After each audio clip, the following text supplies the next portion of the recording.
para todos, gracias a sumarse a esta actividad que el Veranillo propuso como para su grupo, y en esto que es bastante sencillo hacerlo para más gente, acá estamos. Así que disfrutemos de Daniel y aprendamos un poco con Daniel en la mañana de hoy.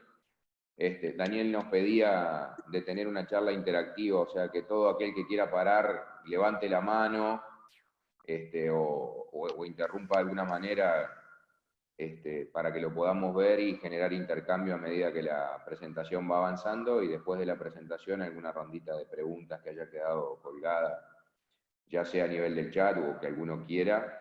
También Daniel tiene el tiempo. Así que nada, el tiempo es tuyo, Daniel.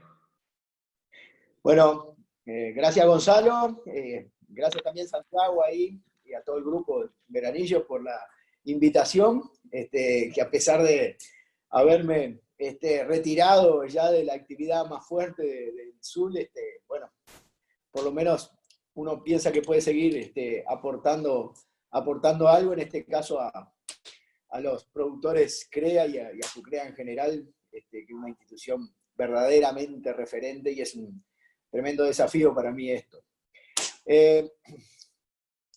Yo les quiero, antes que nada, ir a una cosa, perder 2 minutos en algo muy conceptual.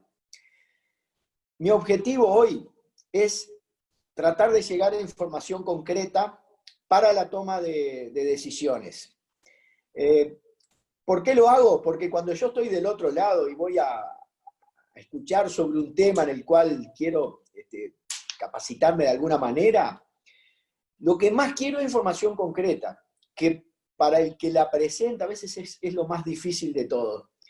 Entonces creo que en estos casos hay que hacer un esfuerzo grande para que algo, por lo menos de esta presentación, les sirva para la decisión que en el tema control parasitario un productor tenga que tomar hoy o mañana o cuando sea. Pero yo no puedo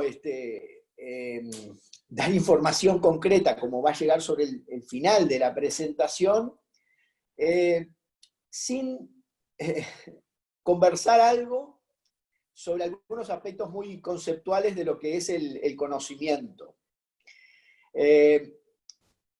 Cuando yo ingreso al SUL, entro en el año 88, doy un concurso de oposición y méritos bastante extenso, con 4 pruebas,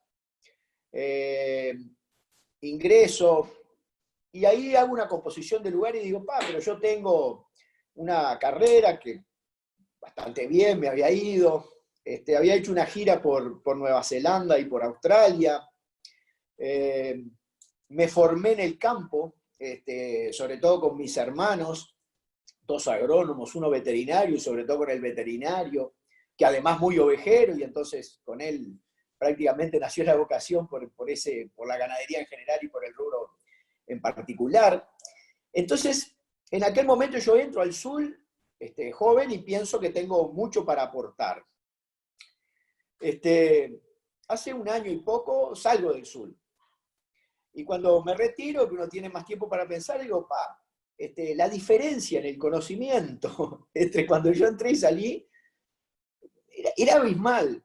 Pero yo lo que más pensaba era cómo hacía yo en aquel momento que entré al SUL para dar información a los productores, para ponerme frente a técnicos o lo que sea y dar conocimiento. Y yo verdaderamente consideraba que en aquellos momentos yo sabía muy poco.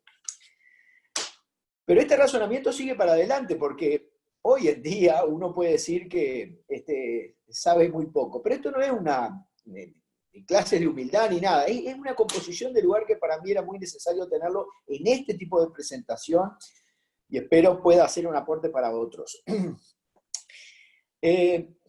La humanidad del conocimiento en general conoce una ínfima parte, o sea, tenemos un infinito para saber de física, de química, de astronomía, de física cuántica, de agronomía, de producción ovina y de producción ganadera. Pero de todo eso, de todo lo que hay para saber, la humanidad todavía conoce una parte. Y cada uno de nosotros, cada uno de ustedes que me están escuchando y yo mismo, de ese poco que sabe toda la humanidad, nosotros simplemente sabemos 1 sobre 7.000 millones. Es nuestra cuota parte de conocimiento. Entonces ese razonamiento me lleva, digamos, a la restricción que tiene uno en el conocimiento. Pero eso no nos puede llevar a la inercia, no nos puede llevar a decir, ah, bueno, no, esto está limitado y hay tanto para conocer en sanidad vacuna y en sanidad bovina, que entonces no me animo a presentar algo, porque el progreso humano, a pesar del desconocimiento, surge y progresa en base a lo que se va conociendo. ¿Qué quiero decir con esto?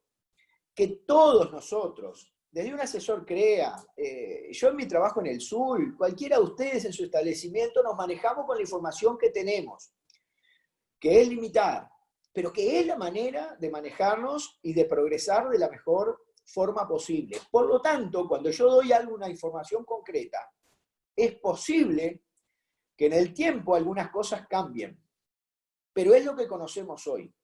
Y en base a eso es que voy a manejar la presentación con la mayor actualización en la información y la honestidad intelectual para decirles lo que uno piensa y va sabiendo en estos temas. En ese marco vamos a ubicarnos en el problema. Si yo le pregunto a cualquiera de ustedes, ¿cuáles son las condiciones óptimas para el desarrollo de la producción, condiciones climáticas óptimas para el desarrollo de las pasturas, elemento principal, fundamental en cualquier sistema de producción, pasturas naturales o pasturas implantadas? Me van a decir, bueno, clima lo más templado posible y humedad constante, lluvias frecuentes. Es en esos momentos cuando en nuestro sistema de producción tenemos el mayor crecimiento de las pasturas y los mejores desempeños en general de la producción animal.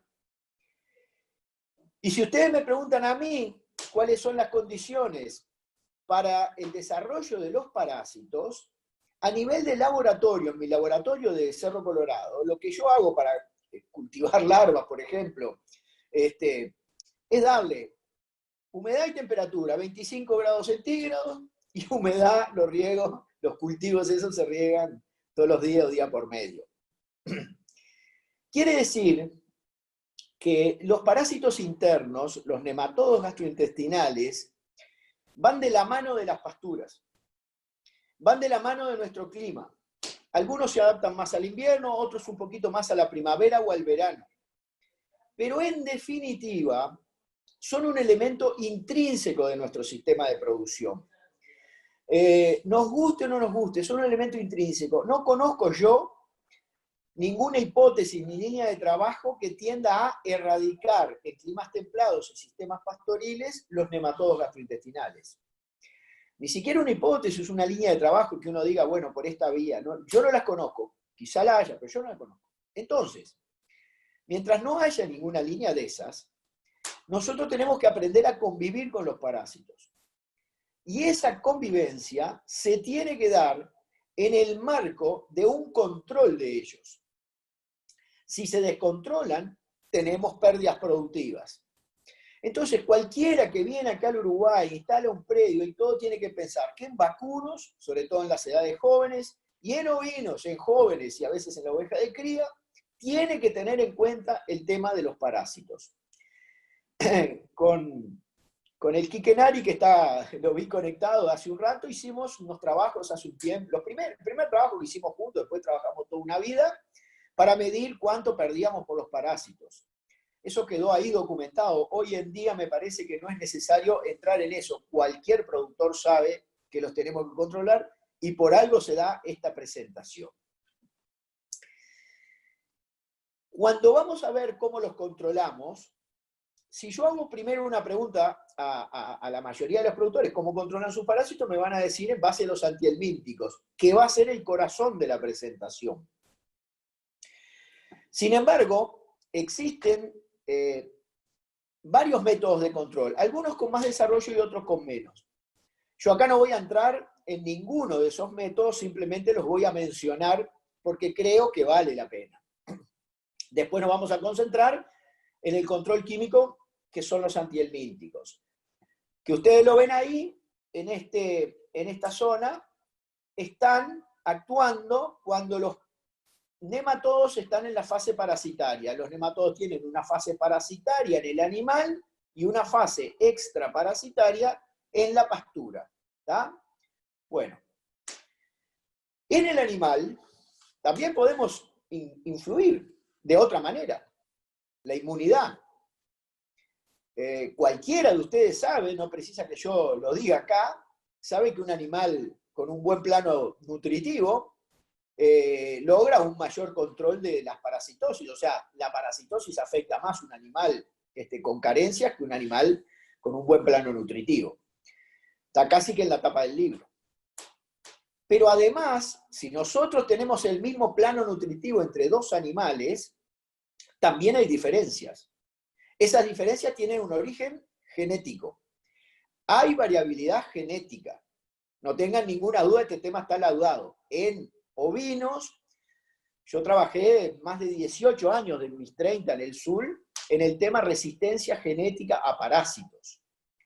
Hoy el desafío no es demostrar que la resistencia genética influye, sino que el desafío es ponerlo práctico para que el productor lo pueda adoptar, porque eso también es tarea de la investigación. El conocimiento es una cantidad de eslabones y si nos falta el último, la cadena no tira nada.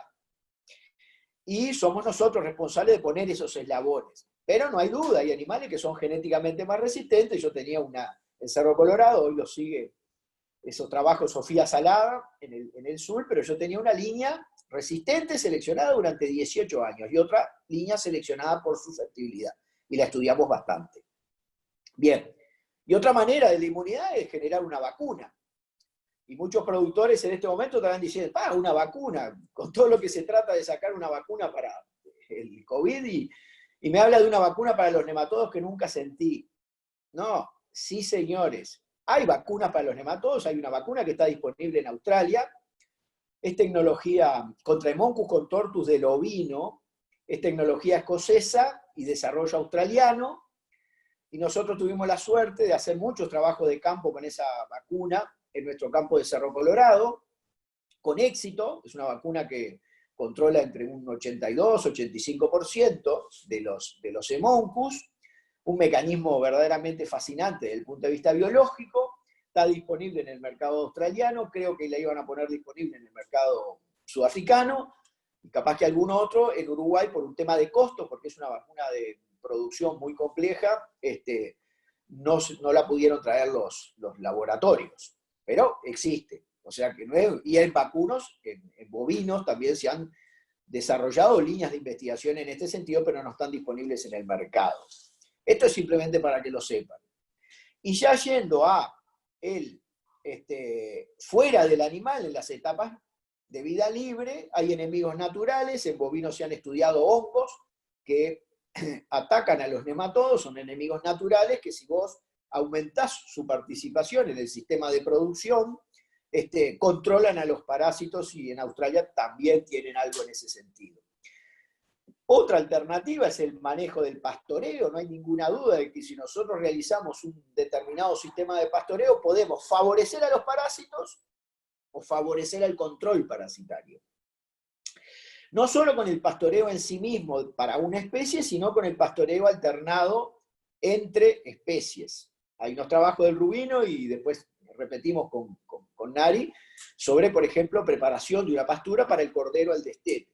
Ahí hay una alternativa de manejo del pastoreo para el control parasitario. Y después hay nutrientes bioactivos que también se han estudiado, pero volvemos a llegar, si seguimos la flechita acá, volvemos a llegar a los antihelmínticos. ¿Qué es lo que hoy disponemos? ¿Qué es lo que hoy utilizamos para el control? Y por lo tanto es donde hoy en día tenemos que tratar, y en esta presentación trato de volcar la mayor información posible. Y acá, señores, es lo que nos pasa cuando nosotros vamos a una veterinaria y ya decidimos que vamos a hacer un tratamiento y tenemos que elegir. Y nos encontramos con todo tipo de presentación color, forma, vía de administración, laboratorio, de antihelmíntico. Uno dice, hay de todo. ¿Qué elijo? Y cuando uno se enfrenta así, dice, tengo un problema y ahí en esa foto debo tener, no sé, 32 opciones. Es difícil para cualquiera. Sin embargo, cuando nosotros vamos a ver los grupos químicos, que es de la foto anterior una clasificación química de eso, resulta que tenemos 7 grupos químicos en el mundo y en el Uruguay, porque todos están disponibles en el mercado uruguayo. Entonces ya esos 32 opciones que yo tenía ya se simplifican un poco. En un repaso rápido tenemos el grupo de los benzimidazoles, que fue de los primeros antihelmínticos modernos, en la década del 60 comenzó, hoy disponibles en el mercado. 10 años más tarde, el grupo de los imidazotiazoles, que es el grupo del levamisol, tipo el Ripercol, hace años que está en el mercado, y es bien interesante este producto en vacunos. Después tenemos el grupo de las lactonas macrocíclicas, las ivermectinas y todas las moléculas parecidas a la ivermectina en la década del 80, pero con un uso muy masivo, sobre todo en la década del 90. Y hace ya menos años, un grupo que se llama aminoacetonitrilo, que es el monepantel, que es el Solvix del laboratorio Novartis, un producto que entró al mercado hace muy poco. Y después todavía hay un grupo, espiroindole se llama, que es el Derquantel, que viene combinado con abamectina, que también es un antihelmíntico moderno. Estos últimos dos, el 4 y el 5, por ahora para uso solamente en ovinos, pero los anteriores para bovinos y ovinos, y vamos a hablar específicamente de eso.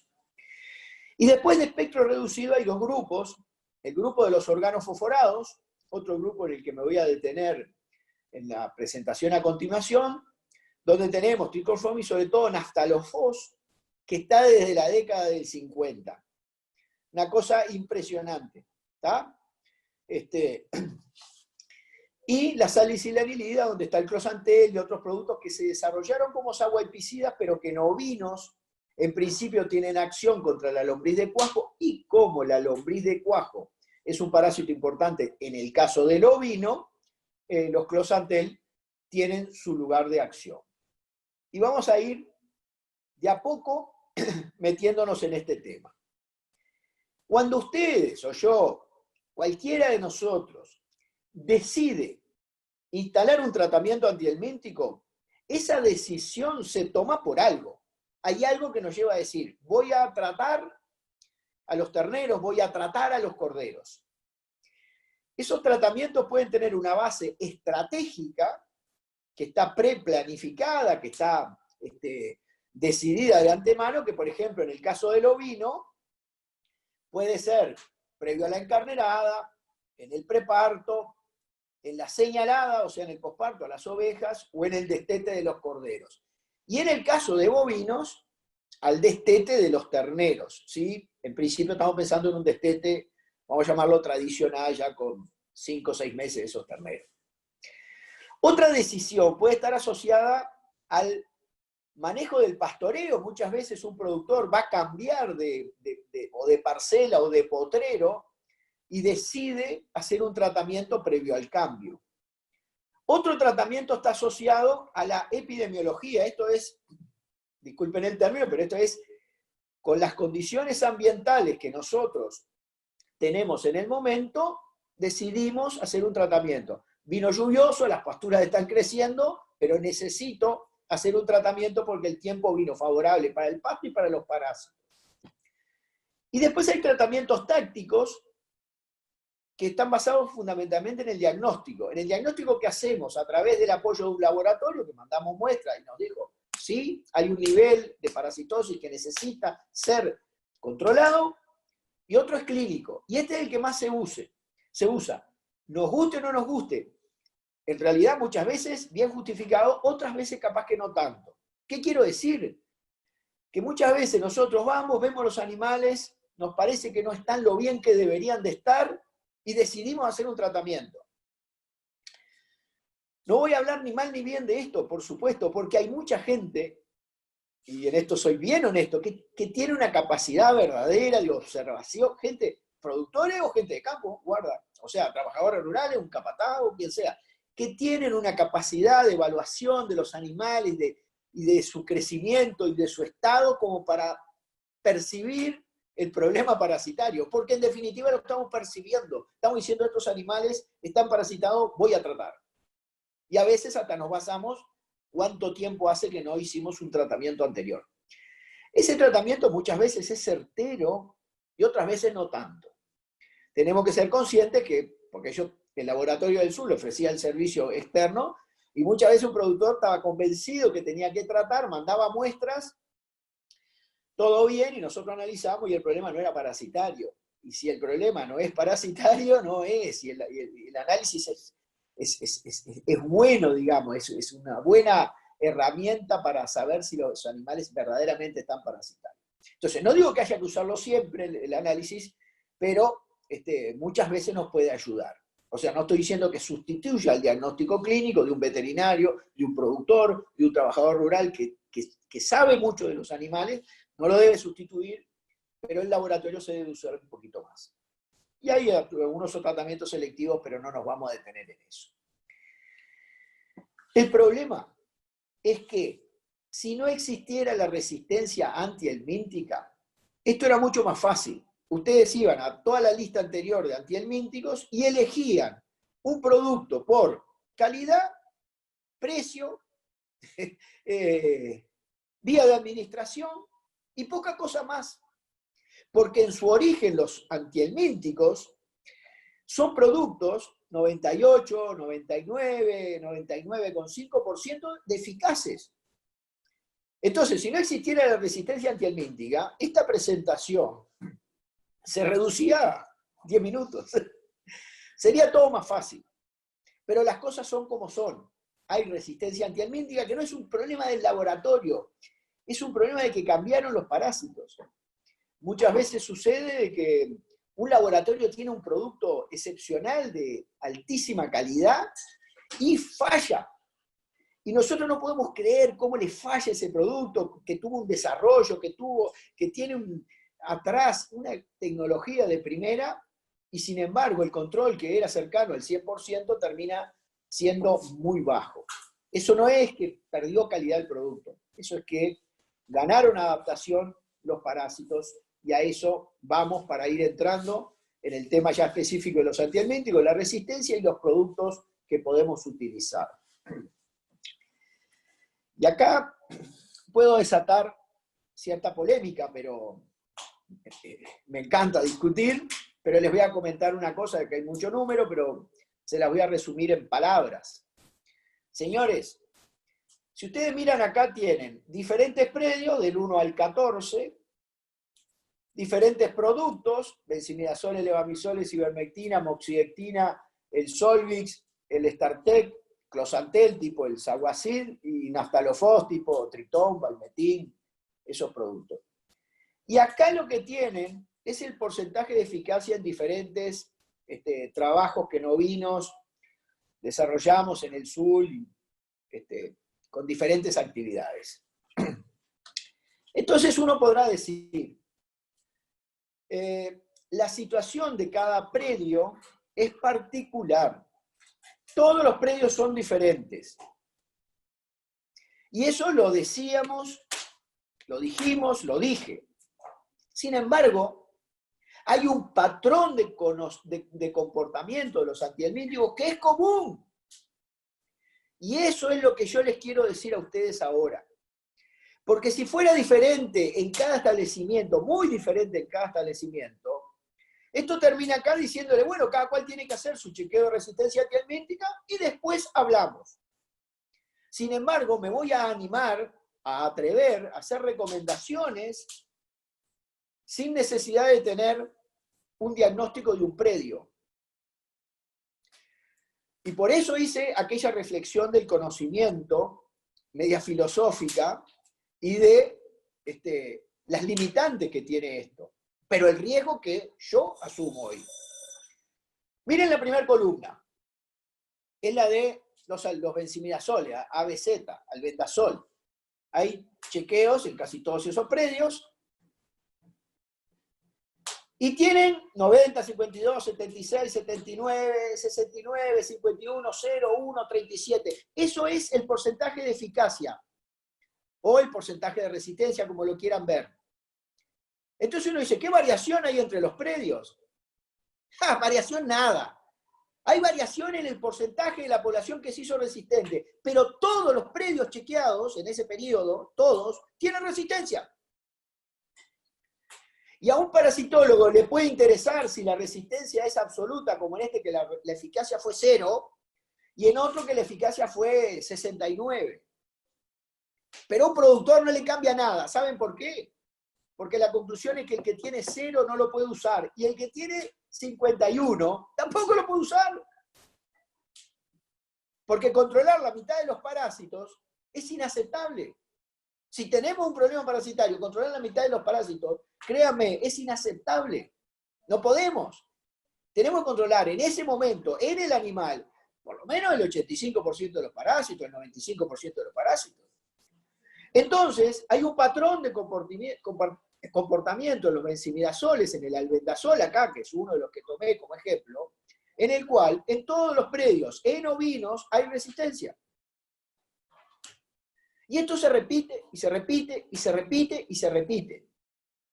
Entonces yo a un productor le puedo decir, chequea los benzimidazoles, pero a un productor que no los va a chequear, o que no los puede chequear, o que yo sé que no los va a chequear, porque no todos van a hacer un test de resistencia, si yo le digo que use un benzimidazol en ovinos, va a tener una alta probabilidad de fracaso.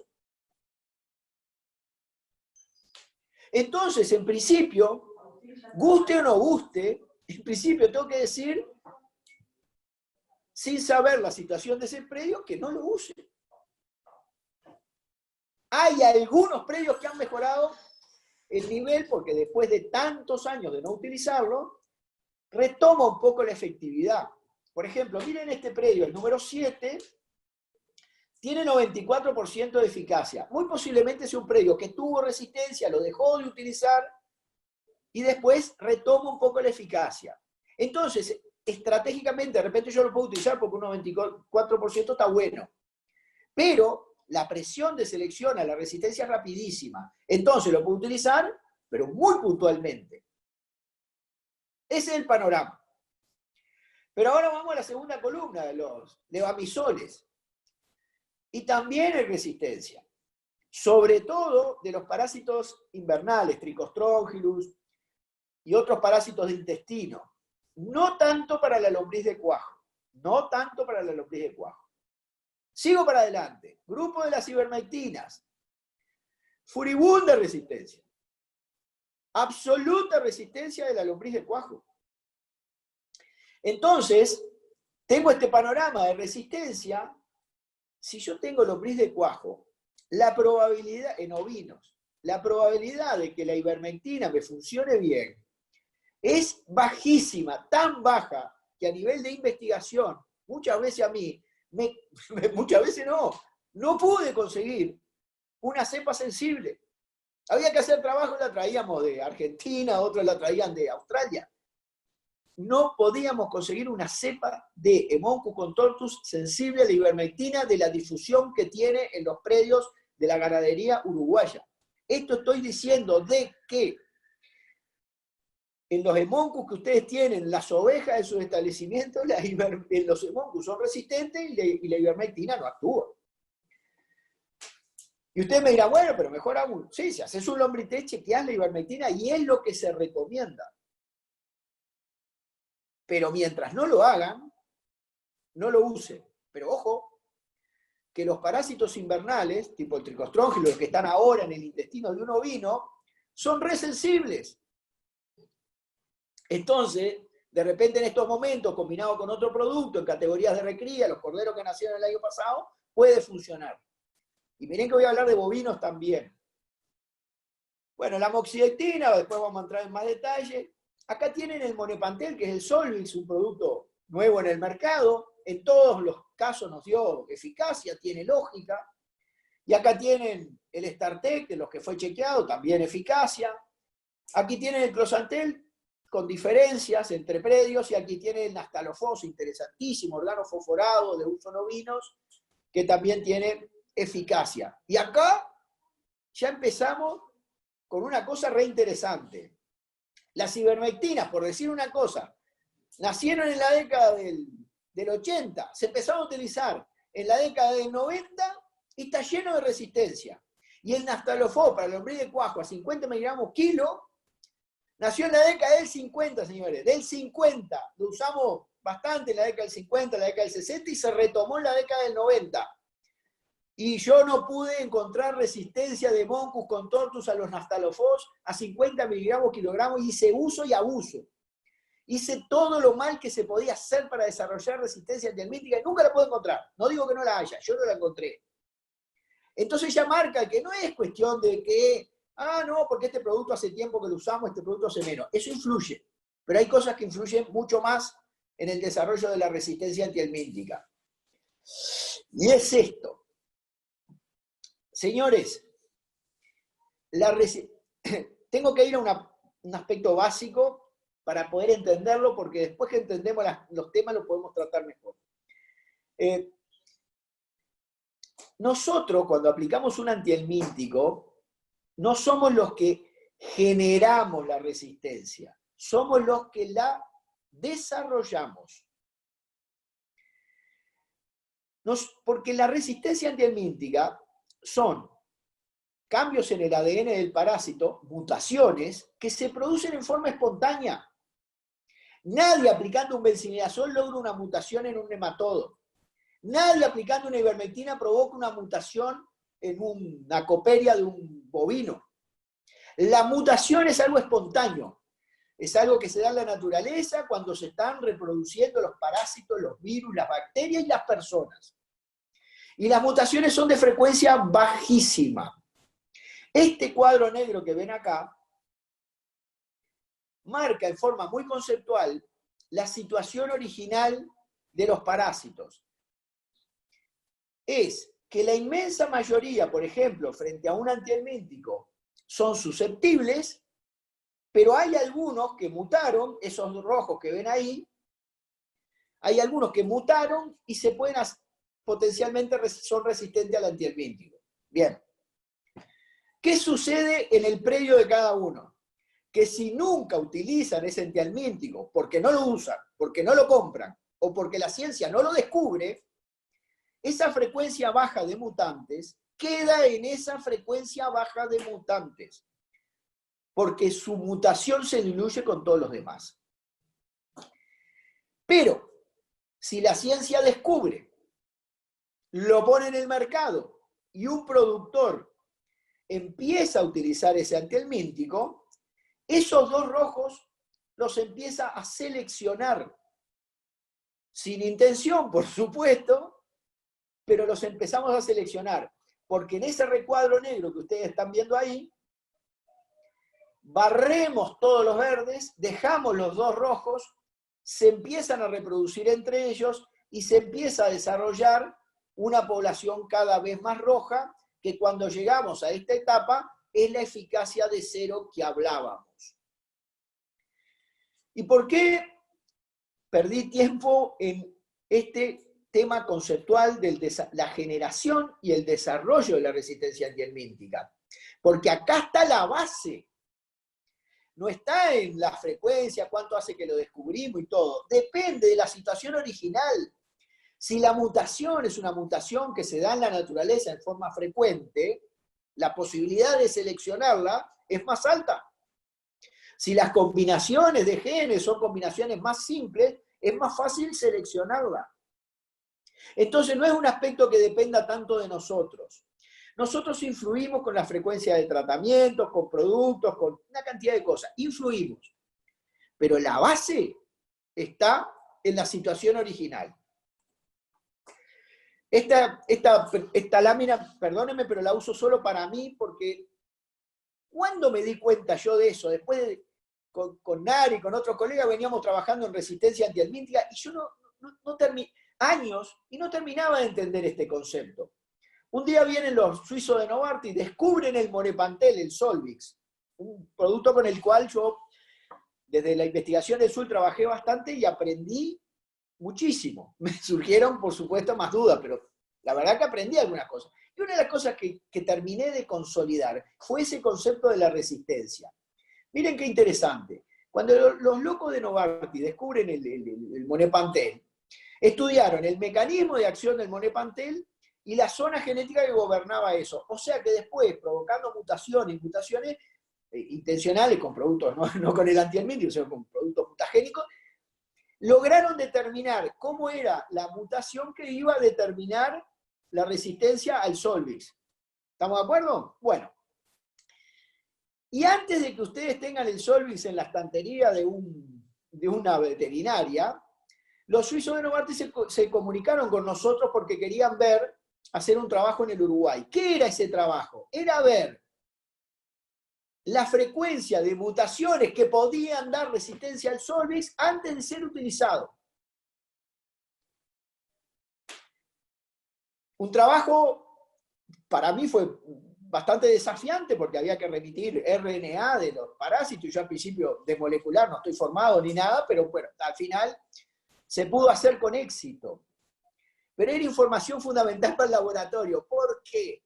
Porque el laboratorio, antes de poner el Solvix en el mercado, ya sabía, y no nos lo dijo porque esa era información confidencial para el laboratorio en el contrato que hicieron con el SUL, pero eso ya, nosotros nos comprometíamos por cierto dinero que entraba el SUL en hacerles el trabajo, pero los dueños de la información eran ellos ya sabían cuál era la frecuencia previa de mutaciones que le podían dar el problema del Solvix. Interesantísimo. Antes de que ustedes lo usen, antes de que los establecimientos que tienen ovinos, que alguna vez usaron el Solvix, antes ya estaban detectando la mutación.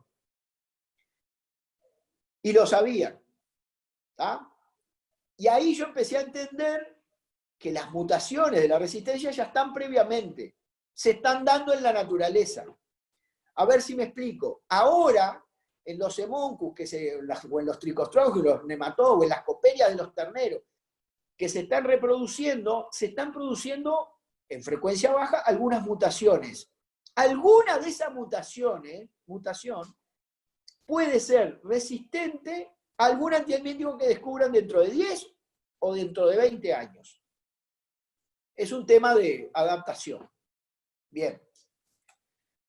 Entonces, si entendimos eso, vamos a ver por qué la situación tiene un patrón de comportamiento bastante uniforme entre establecimientos.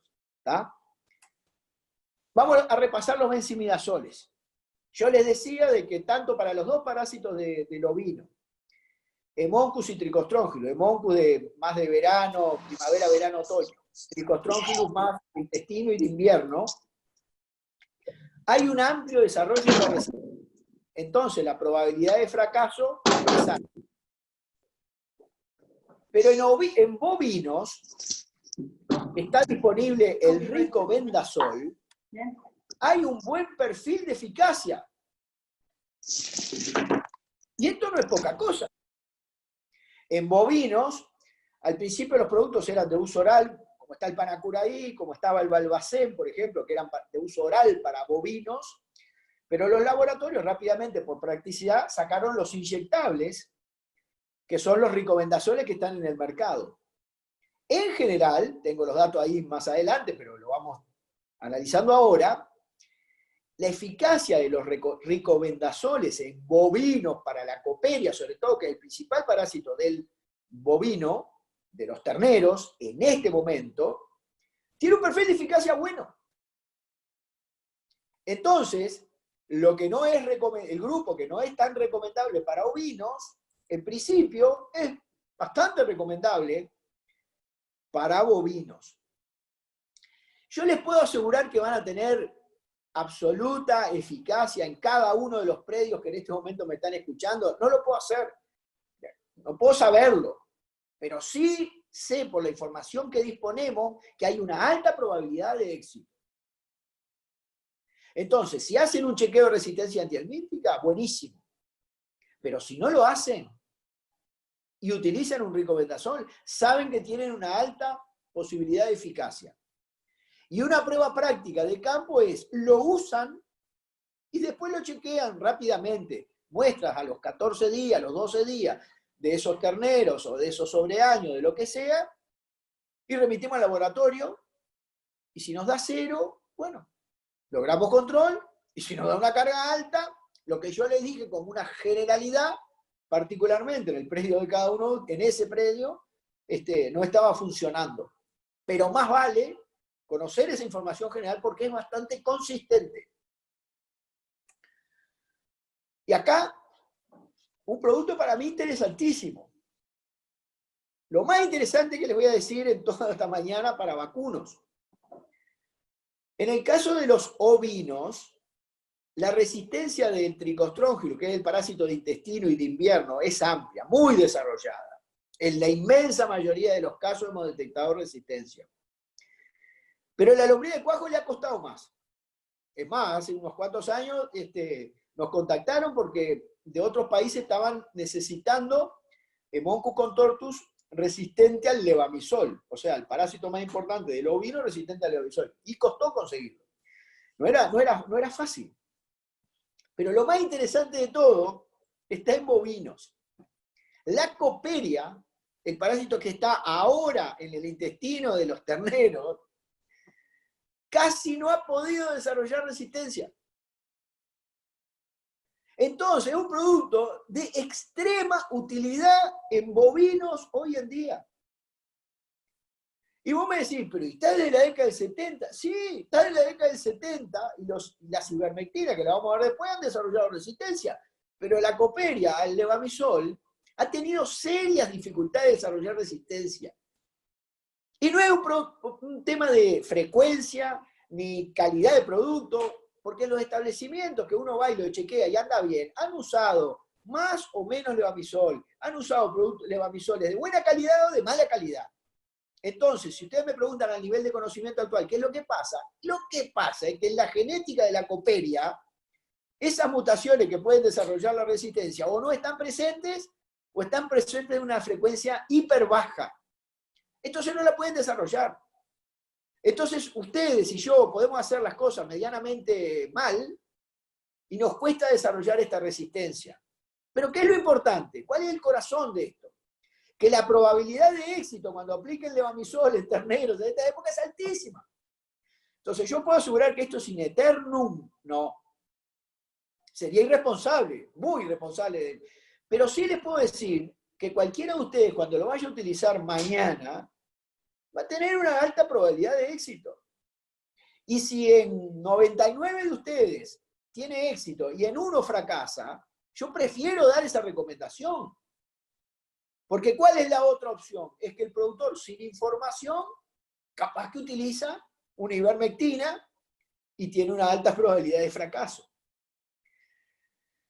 Y todo esto lo digo así porque tengo la mejor relación con los laboratorios, con los técnicos de los laboratorios, y cero interés comercial por haber trabajado en una institución sin fines de lucro que nos da una ventaja enorme para poder decir las cosas sin ningún tipo de inhibición. Pero entonces, Ripercol, levamisol, digo Ripercol por ser uno de los levamisoles, ¿no? Y generalmente pongo la marca comercial para que el productor en este tipo de presentaciones lo identifique. Si tuviera en un ambiente de técnicos investigadores, no existe el Ripercol, existe el clorhidrato de levamisol, ¿no? Entendamos, ¿no? Bien, los levamisoles en bovino, gracias a Dios, siguen siendo muy útiles en el control de la coperia de los bovinos, sobre todo de los terneros en este primer año de vida. En el caso de las lactonas macrocíclicas, que es la ivermectina, la moxidectina y eso, en Moncus contortus hay una amplia resistencia, pero muy amplia. Entonces, la probabilidad de éxito es bajísima, no anda.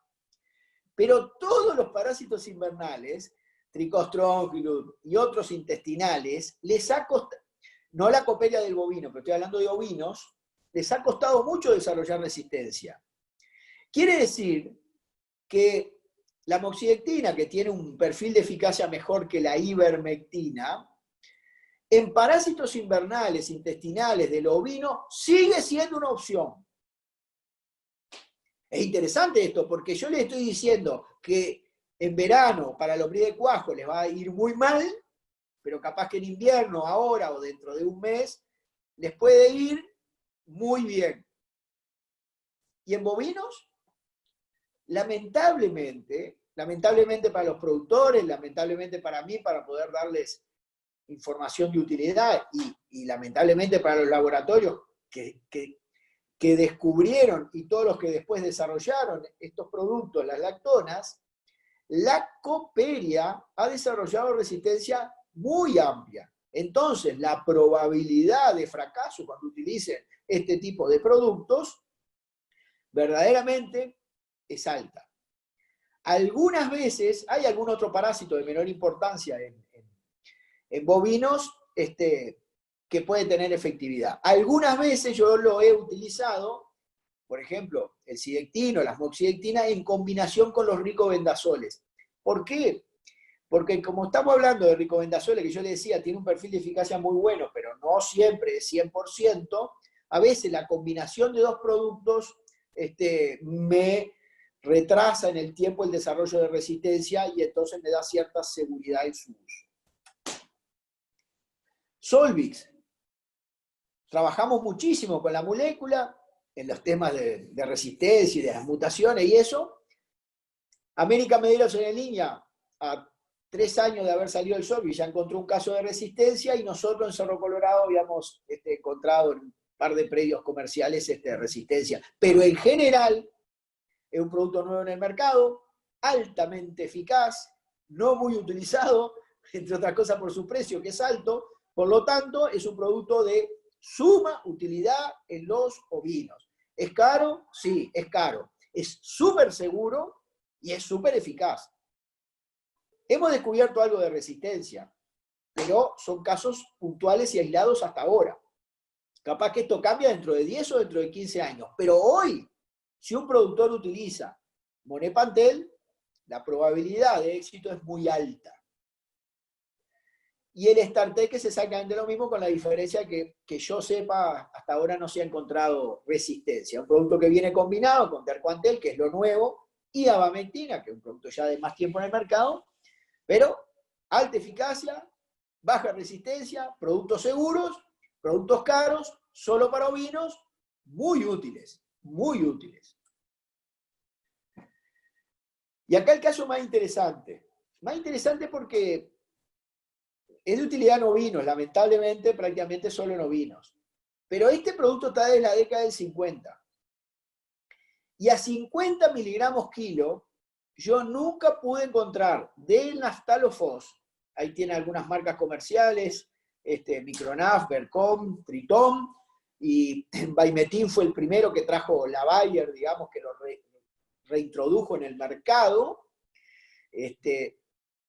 Pero es un producto que en ovinos nos ha salvado una cantidad de problemas. ¿Por qué? Porque a pesar de estar de hace añares en el mercado mundial, no hay desarrollo de resistencia a 50 miligramos. No lo pudimos encontrar. ¿Está? No lo pudimos encontrar. Y he hecho uso y abuso. He utilizado y después reutilizado a la siguiente dosificación y todas las veces que lo sospeché, la resistencia, todas las veces fue descartada. Son productos, no son tan baratos, no son tan cómodos porque el volumen de dosis es alta y el nivel de toxicidad está un poquito cerca del nivel de recomendación técnica, 50 miligramos kilo. Entonces hay que darlos con cuidado, pero son productos sumamente útiles en ovinos, sobre todo porque a pesar del tiempo y de la frecuencia de uso, no ha habido desarrollo de resistencia de la lombriz de cuajo, principal parásito del ovino. Y el caso del closantel, que son productos aguaipicidas, en ovinos son utilizados también como hemonquicidas. Y aquí algo importante. Hemoncus es un parásito importante del ovino. Entonces, si el closantel tiene buena acción contra Hemoncus, en ovinos tiene su utilidad. La resistencia es dispar. Entonces, no puedo dar una recomendación, no hay un patrón de comportamiento. En algunos predios hay resistencia, en otros no, entonces es como muy variable. Lamentablemente, digo, porque a veces no puedo dar una recomendación muy general. Pero sí, en algunos casos me he encontrado con algo. De repente dan closantel en vacas de cría. Me ha pasado hasta de llegar a un establecimiento y estar trabajando con ganados de cría, vacas de cría con terneros, y las vacas con una condición regular porque están criando esos terneros, y a las vacas closantel, inyectable. Entonces me pongo a hablar y digo, ¿para qué lo están dando? ¿Para el Sahuaipé? No, no, para el Sahuaipé no, pero capaz que sí, capaz que no, porque Sahuaipé no sé si tenemos. Bueno, ya ahí empezamos con un problema. O tengo o no tengo, porque Sahuaipé es un tema diferente. O tengo o no tengo. Si no tengo, es tirar un tiro al aire. ¿Está? No tengo y estoy dando algo para algo que no tengo. No, chao. Entonces, primero sacarse la duda, ¿no? Pero lo segundo es que por las dudas también lo dan para nematodos, por extrapolación del ovino. Y el closantel contra la coperia y los parásitos que en general están en el vacuno, no tiene acción. Pero además, las vacas de cría, adultas, en general, salvo algunas excepciones que siempre hay en todo, pero en general no están parasitadas. Ya desarrollaron su inmunidad y no tienen problemas. Entonces, ese tratamiento, yo no le he encontrado sentido. Si mañana alguien me dice, no, porque esto, por esto, y me convencen, que me pueden convencer, por supuesto, si hay argumentos técnicos, vamos arriba. Pero yo hasta ahora no he encontrado a veces el sentido de esa aplicación, de ese tratamiento en ese momento en los vacunos, no lo tiene. Es como estarse medio cubriendo con algo que es práctico, que es barato, que ya que paso las vacas por el tubo, pero me parece que no se deben hacer las cosas así. Mucho más en productores, crea que afinan en todo. ¿Tá? Entonces, si hay Sahuaipé, sí, vamos arriba. En ovino, si es eficaz, sí, vamos arriba. Ahora, si alguien puede argumentar en vacas de cría, adultas, no para el tema del Sahuaipé, sino para los nematodos, ¿por qué podemos dar una cosa que yo he visto que se usa? No digo que lo usen ustedes en particular, pero lo he visto utilizar, no tiene mucha justificación. Estos son los datos de resistencia en los cuales yo me basaba, el primer diagnóstico de resistencia de Salles, y después el mismo patrón que veíamos en los ovinos, en base a gente que ha trabajado en temas de resistencia y que ha desarrollado muchos trabajos. Lorenzel y Maki allá en Salto han aportado muchos trabajos, y Oscar Correa de Facultad de Veterinaria, y en base a esos trabajos es que uno ve que hay un patrón de comportamiento, que ahí lo ven, es la coperia resistente a la ivermectina, y cuando estamos chequeando coperia, los levamisoles andan y andan y andan. Y una última antes de terminar, porque no cuesta nada, que es el caso de los equinos. Nosotros los tenemos ahí y bueno, y a veces le damos alguna toma, a veces no. Pero hace muchos años yo hice un trabajo y encontré que los pequeños estrógilos, esas lombrices de, no sé, de 2 centímetros, 3 centímetros, que muchas veces expulsan los caballos de uso, los caballos de deporte, lo que sea, eran resistentes a los benzimidazoles, pero sensibles a las ivermectinas. Y unos años más tarde, Adriana Droco, en su tesis de posgrado, hizo un nuevo trabajo y encontró que las lactonas, macrociclas, las ivermectinas, seguían funcionando bien. Seguían funcionando bien. Entonces es como un caso inverso a lo que hablamos de los bovinos. Y es interesante, entonces, los benzimidazoles andan mal, las ivermectinas en general andan bien. Entonces, si ustedes tienen caballos de uso, de lo que sea, que de vez en cuando, a la entrada del invierno, a la salida del invierno, les damos alguna toma para eso, sepan que las lactonas siguen funcionando bien. De hecho, en forma práctica, aunque no les gusta el laboratorio, yo lo que hago es la dosis inyectable, dársela por boca, porque al caballo el inyectable ese no se lo podríamos dar. Pero, dicho de otra manera, yo qué sé, tengo un Sidectin, que es inyectable 1 centímetro cada 50, y doy 1 centímetro cada 50, pero vía oral, y generalmente hay una expulsión grande de todos los nematodos, y podemos usar los caballos con un poquito más de tranquilidad. Bueno, señores, esto era básicamente lo que yo tenía para presentarles a ustedes. Como siempre pueden haber diferencias, diferentes enfoques, opiniones, preguntas, lo que ustedes quieran, yo estoy a disposición de ustedes si quieren opinar. Si quieren dar una opinión diferente, cero problema, 0,0, porque acá es la búsqueda de la verdad, la búsqueda de lo mejor, lo que nos interesa. O si hay preguntas específicas, con mucho gusto. Quedo abierto para ustedes. Bueno, buenísimo, Daniel. Capaz que lo que te pido es dejar de compartir pantalla para así veamos más rostros. Gonza, ahí pidieron un repaso del cuadro de resistencia en vacunos. Capaz que antes de sacar la presentación miramos eso. Bien. Ahí lo ven.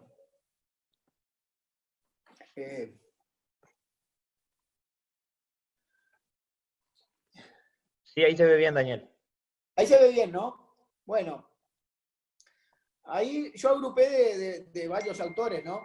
Hice mi propia agrupación en tabla de datos de allá de Salto y datos más del laboratorio acá en Montevideo. Pero en esa tabla ven cómo. En el caso del levamisol, que es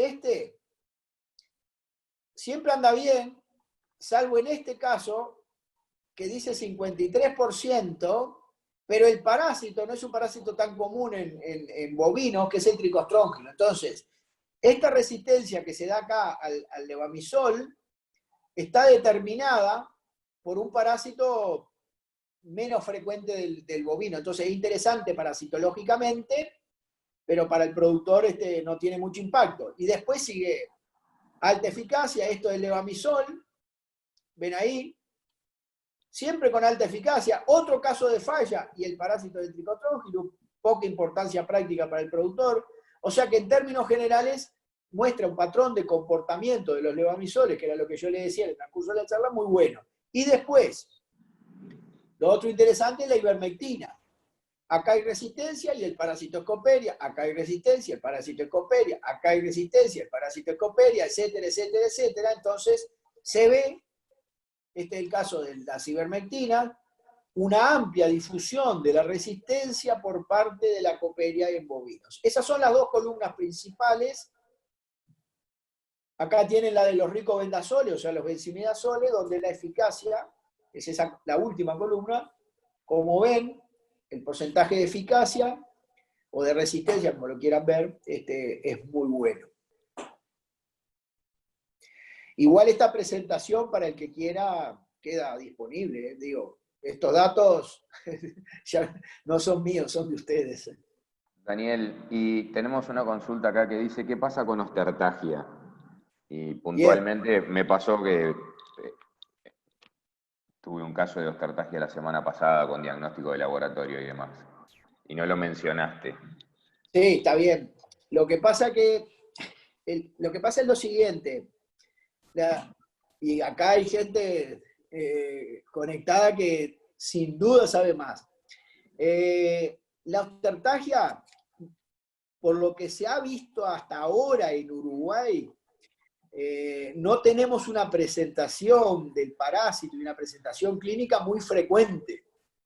Que hay, pero hay poco. Entonces los problemas de ostertagiasis, digamos, son más limitados. Entonces, como son más limitados, yo lo dejo más soslayado el tema. Cuando aparece en forma particular en un predio, pasa a ser de atención. Hay otro parásito, por ejemplo, en ovino, que pasa exactamente lo mismo. Entonces, además, como es un parásito que está en general en baja frecuencia, en todos estos chequeos casi no lo tenemos. Casi no lo tenemos. Y en el anterior tampoco, en el primer diagnóstico. Entonces, no se acumula mucha información. Entonces, yo no puedo decirles hoy con seguridad cuál es el nivel de resistencia que puede haber de la ostertagia a los antihelmínticos. Cuando te suceden estos problemas puntuales, tenés que ir particularmente a una estrategia de tratamiento y el chequeo posterior para ver si hay eficacia. Y ahí tenés con la estrategia además otro problema, es que generalmente hacia noviembre, diciembre, empieza a inhibirse y entonces empieza a ser más difícil el diagnóstico y los problemas que tiene cuando se desinhibe. Bien. Ahí surgió otra en el chat. Te la leo, Daniel. ¿Fosfomisol o clorhidrato de levamisol? ¿Hay diferencias en su eficiencia? Entre cloramisol, o sea, el clorhidrato o el fosfato. Sí, fosfamisol, perdón. Sí, ahí está. Está muy buena la pregunta, es para un farmacólogo, pero yo lo he hablado con los farmacólogos. O sea que lo que voy a hacer es la traducción desde la farmacología. Hay una tendencia a veces, a uno depende un poco del nombre y de cómo venga la cosa, que te hace pensar de que un producto es mejor que el otro. Y para los que no sabemos de química, si me dicen clorhidrato o fosfato, parecería que el fosfato sería mejor y hasta de repente estamos aportando fósforo para los animales. Sin embargo, el clorhidrato de levamisol tiene una altísima eficacia. Y no necesariamente el fosfato tiene mayor eficacia. Entonces, la mayoría de los levamisoles utilizados en todos estos chequeos que anduvo bien es el clorhidrato de levamisol. Y en términos generales yo he usado y recomendado el clorhidrato, pero si usas el fosfato de levamisol no tendrías problema. O sea, en conclusión, no quiere decir que el fosfato de levamisol en términos de eficacia sea mejor.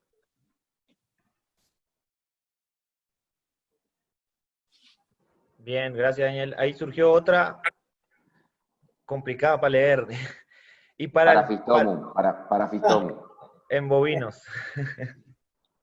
Sí, ahí estamos hablando de otro tipo de parásito que ya no es nematodo, pero que ha aparecido. Cuando aparecieron los primeros casos en Uruguay, hace ya como 20 años más o menos, el Paramphystomum, que tiene un ciclo muy parecido al del saguaypé, o sea que depende de un caracol que tiene que estar en lugares húmedos, de repente, yo qué sé, en canales de agua, en zonas de rosales o cosas de esas, bueno, en zonas más bajas y eso. La primera discusión era si tenía efectos negativos en la producción o no. Tiene dos fases en el ciclo, una fase más intestinal y una fase que está a nivel del rumen. La fase a nivel del rumen de ese parásito no trae mayores problemas. La fase a nivel intestinal ya está más discutido el impacto productivo. Hay algunos trabajos que indican que sí y hay otros trabajos que indican que no. En cuanto al tratamiento y la eficacia del tratamiento, yo eso no lo tengo claro. Si alguien puede aportar en ese sentido, bienvenido, pero yo no lo tengo claro, la eficacia real de los productos. Pero no es un parásito, a pesar de que lo he visto en algunos casos, lo he tenido, no es un parásito que me quite el sueño. Esto es como todo, es relativo. Si vos tenés Coperia, ese es un parásito importante en bovinos. Si vos tenés saguaypé en un predio, ese es un parásito importante en bovinos y ovinos. Y en ovinos, el Haemococcus y el Trichostronchus. Pero claro, cuando vos te librás de eso, lo tenés bien controlado y tenés este problema, podés ponerlo en primera línea. Pero no es de los parásitos que tenga más impacto productivo. Bien, yo tengo dos preguntas que me mandaron por WhatsApp relacionadas al destete. Primero, destete temporario a los 2 meses. ¿Hay que desparasitar o no? Y si hay que hacerlo, ¿sería cuando se saca la tablilla? Muy bien. Es bien buena la pregunta y desafiante porque es bien práctica. Es bien práctica. En general, cuando yo dije que había un tratamiento estratégico al destete de los terneros, ese tratamiento lo hacía cuando el destete, lo estaba considerando cuando el destete tradicional, que no quiere decir que se esté haciendo en forma masiva, de 5 o 6 meses de los terneros que se criaron con las vacas y van a pasar a pastura. Cuando vos haces destete temporario o destete precoz, generalmente, vamos a suponer esa situación que ponía, lo haces a los 2 meses. Entonces ahí hay que ponerse en la situación. Tenemos que el animal nace, toma calostro, después empieza a tomar leche y después empieza a hacer algo de pastoreo, que se va agregando. No lo tengo bien claro en el ternero, no lo he estudiado, pero en el cordero, por ejemplo, empieza a los 18 días, ya tira algún pastito, pero, y ahí sigue para adelante. Y el ternero, más o menos también.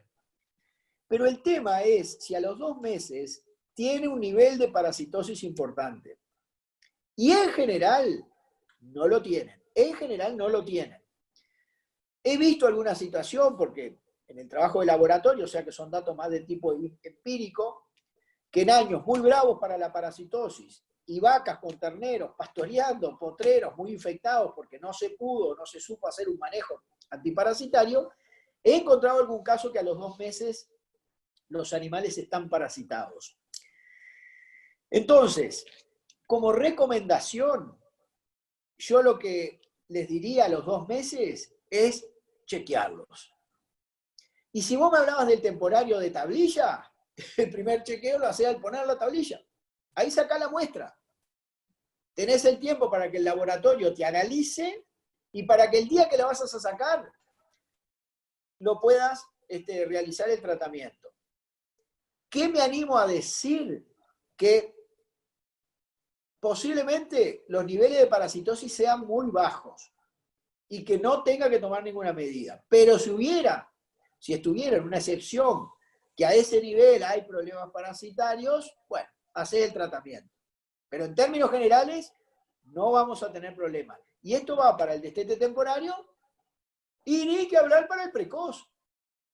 Si vos destetás precoz a los 2 meses y esos terneros van a ir a un confinamiento donde van a comer ración, si en ese momento de los 2 meses no tienen un nivel parasitario, es bajísimo, verdaderamente bajo, y después van a comer concentrado, y están comiendo solo concentrado y fardo cosechado, pero no hacen pastoreo, esos terneros en ese momento no precisan tratamiento y no van a necesitar tratamiento hasta que empiece el pastoreo.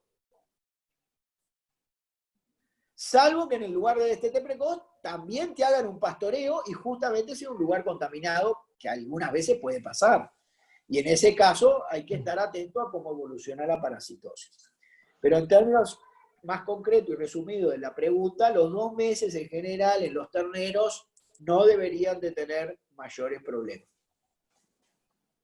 La lees vos, Santi. Sí, para que tengo otra del WhatsApp que va de la mano, capaz que está relacionada. En el destete tradicional, si desparasitar al momento de destetar o hacerlo después. Bien. También me gusta la pregunta, porque este es un tema. Si vos me decís, el mejor momento del destete por el spray, lo mismo para dar una vacuna. Pero cuando uno desconoce la producción ganadera y desconoce el trabajo de los productores, a veces puede decir, no, dalo antes o dalo después y no sé qué.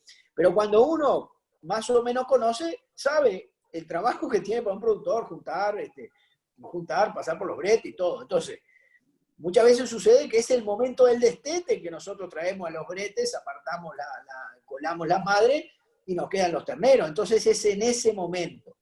Si vos me decís óptimo, sería, yo qué sé, 15 días antes para que ya los agarre limpios y preparados al momento del destete.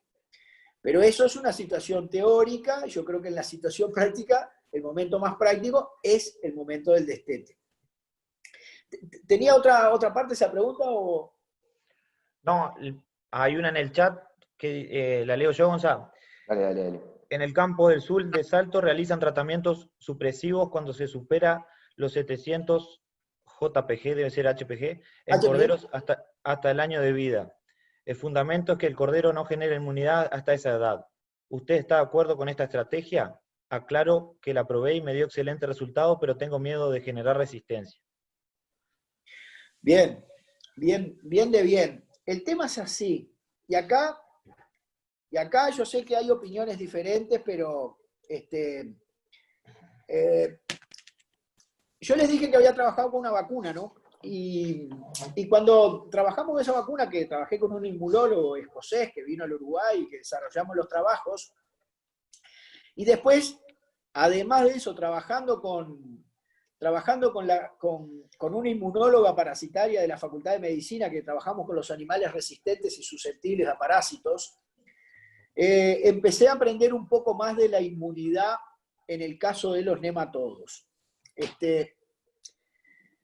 Es un tema diferente a lo que son virus, inclusive bacterias. Hay un concepto de los inmunólogos, y hago referencia a inmunólogos de primera línea del Uruguay, y son inmunólogos, estoy hablando de Otto Pritsch, por ejemplo, que es un tema que lo hablé muy a la pasada, pero que lo hablamos, que fue director del Institut Pasteur de Uruguay, ¿no? Que trabaja en leucocidio, tiene que ver, pero tal. Miren esto, en parásitos, por ejemplo, no necesariamente un animal, por estar parasitado, desarrolla inmunidad. ¿Saben una cosa? Lo que se sabe hoy es que es al revés. Para nosotros obtener buena respuesta de la vacuna de la lombriz de cuajo que probamos, lo que teníamos que tener es a los animales desparasitados. ¿Y por qué es esto? Porque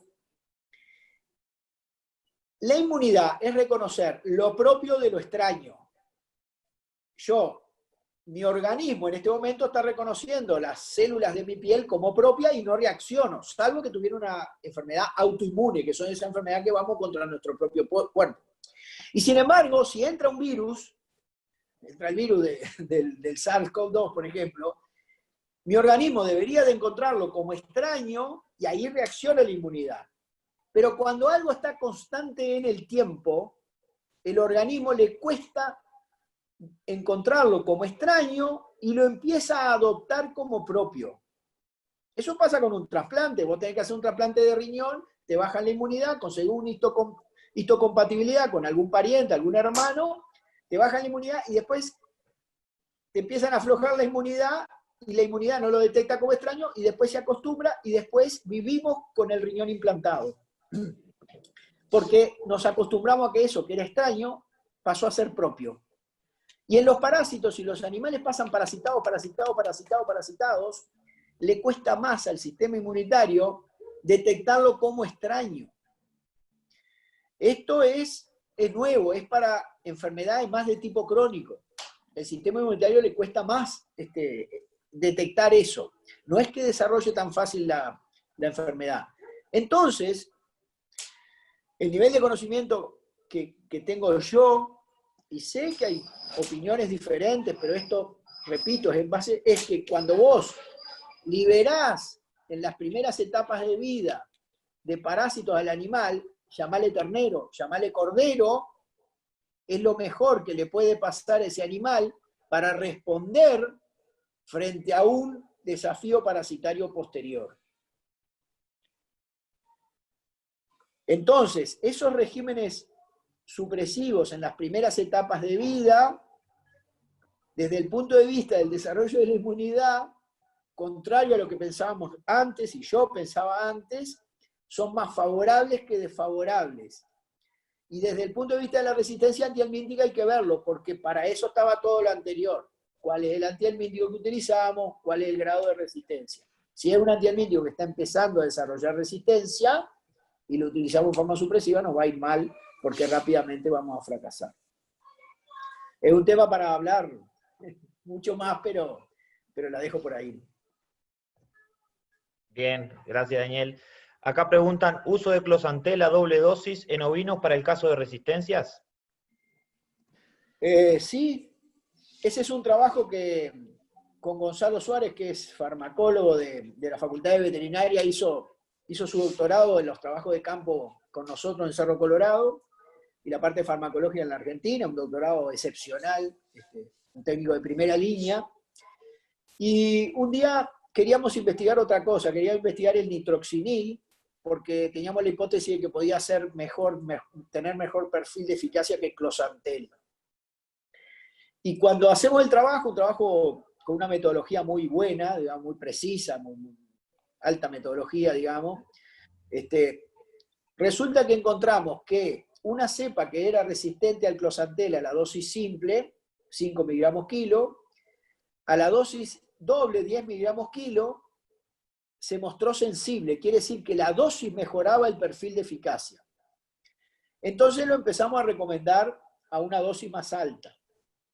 Eso traía algunos problemas. Primero, toxicidad, y segundo, que algunos nos decían, pero están recomendando un producto a una dosis que no está recomendada en el prospecto, eso puede traer residuos, es verdad, que no están de alguna manera previstos, pero la verdad que en algunos casos encontramos buena eficacia. Y lo mismo, guarda la tosca, y lo mismo pasa con la ivermectina y la amoxicilina, y en ese caso se sabe más por qué es. Vos aumentás la dosis y mejorás el perfil de eficacia. Cuando empezamos con todos los temas de resistencia antihelmíntica, decíamos, no, cuando se desarrolla la resistencia aumentás la dosis y marchaste, no va a funcionar más. Y en algunos casos, aumentabas la dosis y mejorabas el perfil de eficacia. Hoy, en el caso de las ivermectinas y de la amoxicilina, se sabe perfectamente por qué. Cuando vos aumentás la dosis, mejorás la eficacia a pesar de la resistencia. Que inclusive pasa en mosca de la bichera también, pero también en nematodos. Así que a tenerlo en cuenta, pero a cuidar la toxicidad, ¿no? Porque hay productos como el closantel que están más cerca del límite tóxico.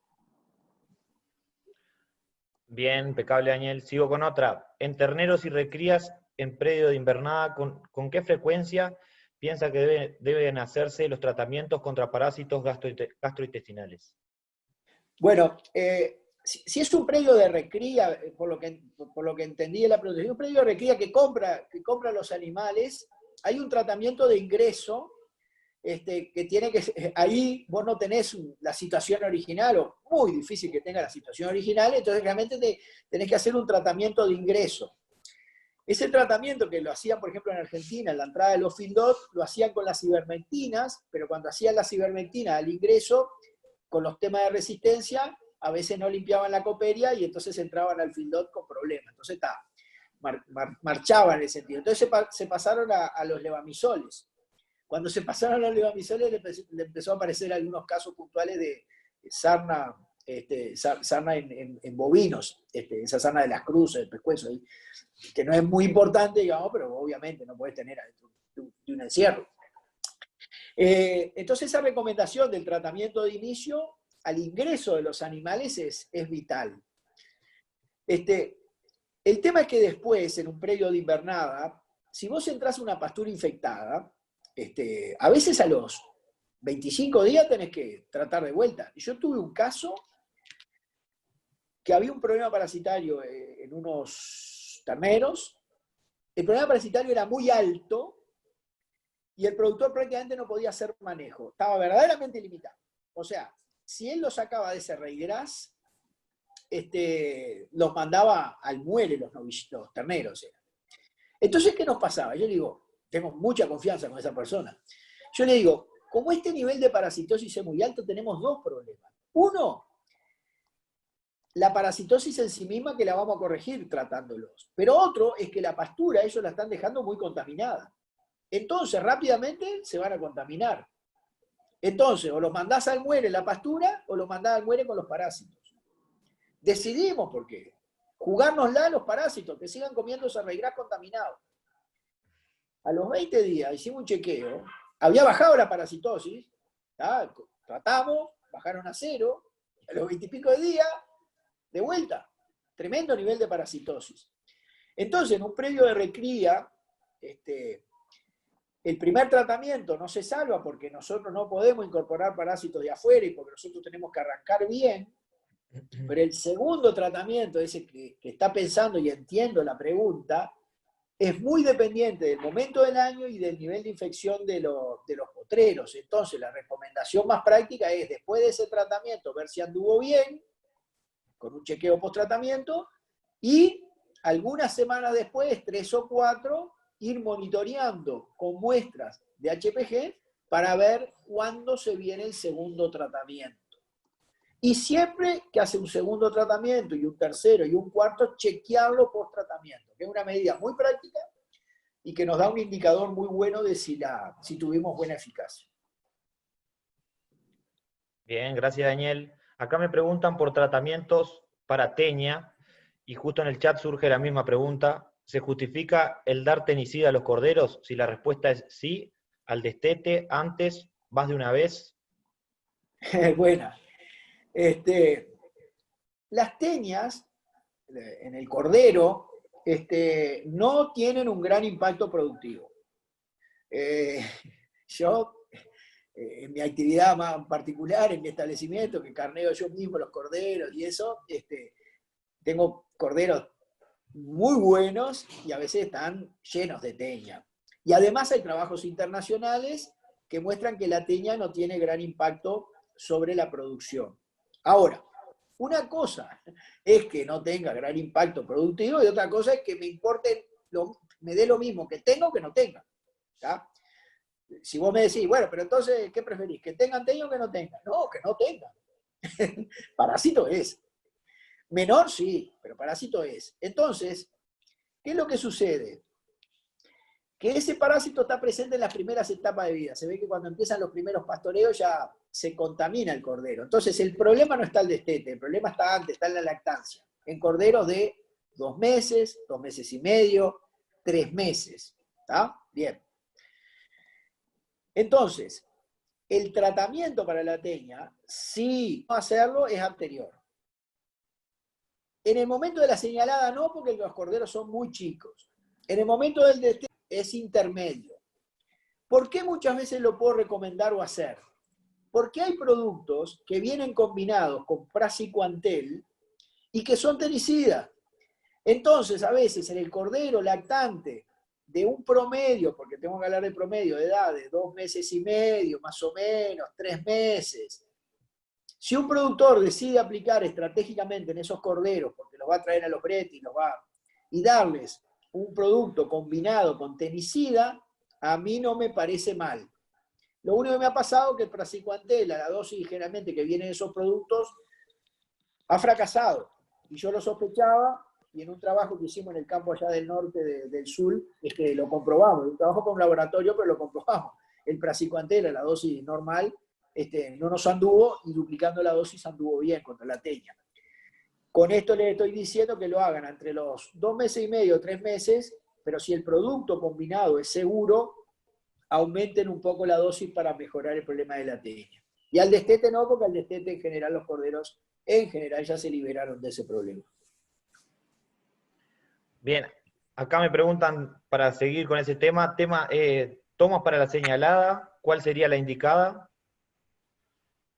Bien, bien puntual y bien práctica. Primer punto, no, porque la señalada es un momento que, ¿cuándo la hacemos? Termina la aparición y la hacemos rápidamente. Es más, en algunos casos es recomendado hasta a veces adelantar la señalada, porque a veces por esperar 4 o 5 ovejas o 10 ovejas que todavía no parieron porque son las más retrasadas, y a veces terminan sin parir porque habían abortado por el medio, y entonces se nos atrasa la señalada y se nos viene la mosca y se nos vienen los problemas. Entonces mi recomendación es la señalada lo más pegada posible al parto, ¿tá? Que el cordero más grande tenga 1 mes y medio, 1 mes, y que los corderos más chicos ya tengan por lo menos 1 semana, ¿no? Bien. En ese momento, desde el punto de vista de los parásitos a los corderos, nada. Ni siquiera la tenicida esa. Nada, nada. Son corderos que recién están con los primeros pastoreos.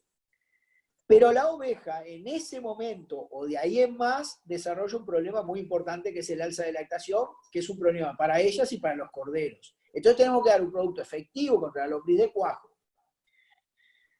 ¿Cuál es un producto súper recomendado? El Nastalofos, porque tiene altísima eficacia. El Monepantel, el Solvix, o el Derquantel, el StarTech, también serían recomendados.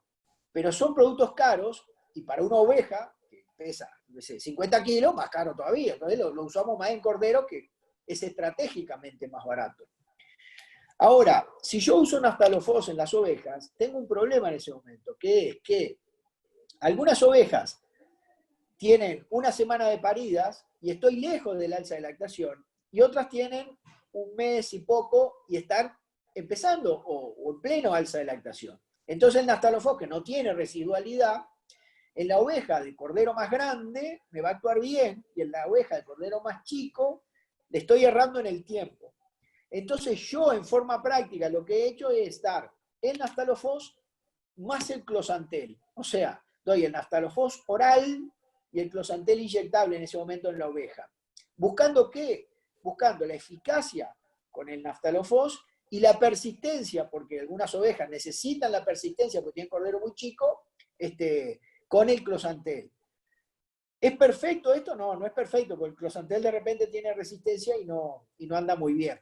Pero es bastante estratégico, porque desde el punto de vista parasitológico, yo lo que te digo es, cuando el cordero cumpla un mes, le dan naftalofos, pero el mes lo cumple, para una oveja un día, para otra oveja otro día, entonces tenemos que ser prácticos y la extensión de la aparición nos juega en contra en ese sentido. Entonces a la señalada con los corderos chicos, yo generalmente recomiendo el naftalofos y el closantel.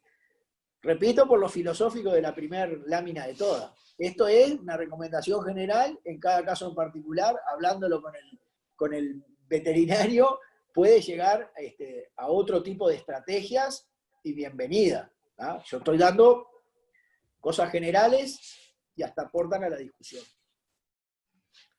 Bien, clarito, Daniel, buenísimo. Tengo una sobre, ¿recomendás mezclas de drogas en las tomas? Sí, Dale sí. nomás. El tema es, fue una discusión muy grande que tuvimos y tenemos con veterinarios de la Argentina, parasitológicos. Yo integro un grupo que hay de veterinarios de la Argentina, por eso extrapolo mucha información de bovinos, de la buena información que manejan ellos. Y los argentinos siempre se manejaban en contra de las combinaciones, y los uruguayos que integramos esto siempre nos manejábamos a favor de las combinaciones. Yo en general estoy a favor de las combinaciones y los australianos están a favor de las combinaciones. Ahora, la combinación tiene que tener un sentido.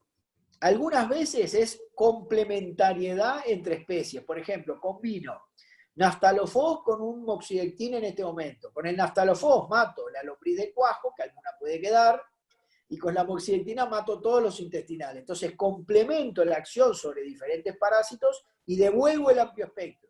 Si aplico solo la moxidectina, me va mal con la lombriz de cuajo. Si aplico solo el naftalofos, me va mal con todos los intestinales. Eso es una opción. La segunda opción es, sobre un parásito en particular, le estoy cayendo con dos mecanismos de acción, y entonces el parásito tiene que desarrollar los elementos antagónicos para la resistencia antihelmíntica, a la vez para los dos antihelmínticos, y eso podría costarle, y entonces ahí también la combinación puede tener cierta aplicación, aunque tenemos casos de parásitos que olímpicamente resisten a uno y a otro, dados a la vez a la dosis recomendada. Pero en términos generales, en ovinos, e inclusive en bovinos, cuando te decía que combinaba la moxidectina y el ricobendazol, me manejo a favor de las combinaciones. Bien. Acá Guillermo Sanguinetti me pide para hacer una pregunta. Te doy, a ver si ahí abrió el micrófono. Dale nomás, Guillermo. Bueno, Peto, quería preguntarte, hay mucha gente, la mayoría, incluso a veces que en mi caso no aparece SAWP en los bovinos, y tampoco aparece, solo lesiones cuando mandamos las tropas frigorífico, pero todos los años damos un nitroxinil, ¿viste? Y vemos un cambio en los ganados, un cambio de pelaje, un cambio en los ojos, en la balanza. Y creo que mucha gente lo hace también, a pesar de no tener SAWP. ¿Tú qué opinás de eso? Bien, mirá, Memo, es bien oportuna la pregunta, porque Aquí hay otros colegas que pueden opinar con mucho mayor autoridad, pero yo te voy a dar, simplemente porque estoy de este lado y me le hiciste a mí, mi opinión. Cualquier productor que vaya a instalarse en un campo por temas familiares, porque lo administra, porque lo asesora o lo que sea, durante un periodo prolongado de tiempo, tiene que ser una obsesión tratar de responder con la mayor claridad la duda. ¿Tengo o no tengo? ¿Tá? Porque los nematógatos gastrointestinales, yo dije, son intrínsecos a nuestro sistema de producción. Pero el saguaypé depende de un caracol, el caracol depende de un hábitat, y ese hábitat podrá estar o no, en tu casa o en donde sea. Entonces, lo primero que tengo que tratar es de sacarme esa duda. No es fácil. Mientras no me saco la duda, lo que hago es lo que vos estás diciendo. ¿Tá?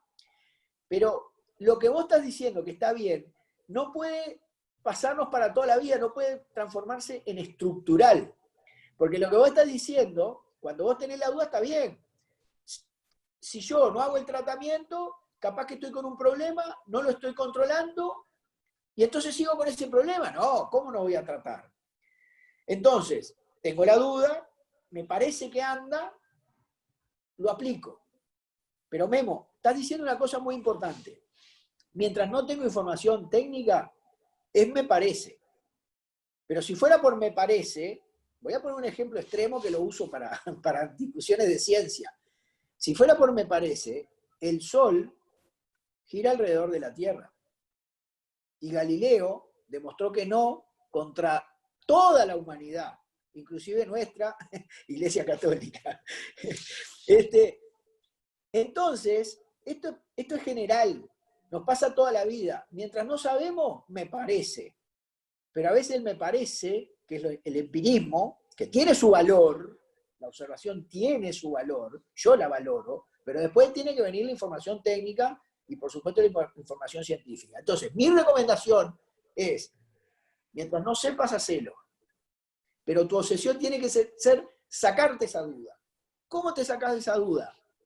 Cada vez que carneas un animal, si fuera un vacuno, que hay predio que carnea, revisar los hígados.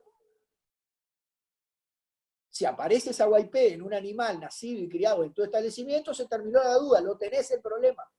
Rastreás cuáles fueron los potreros, mirás el hábitat y después desarrollás la estrategia más finamente. Bien. ¿No tenés esa posibilidad? ¿Mandás a frigorífico? Que no me maten los que trabajan en los veterinarios que trabajan en los frigoríficos. Cuando me dicen lesiones, yo lo dejo soslayado.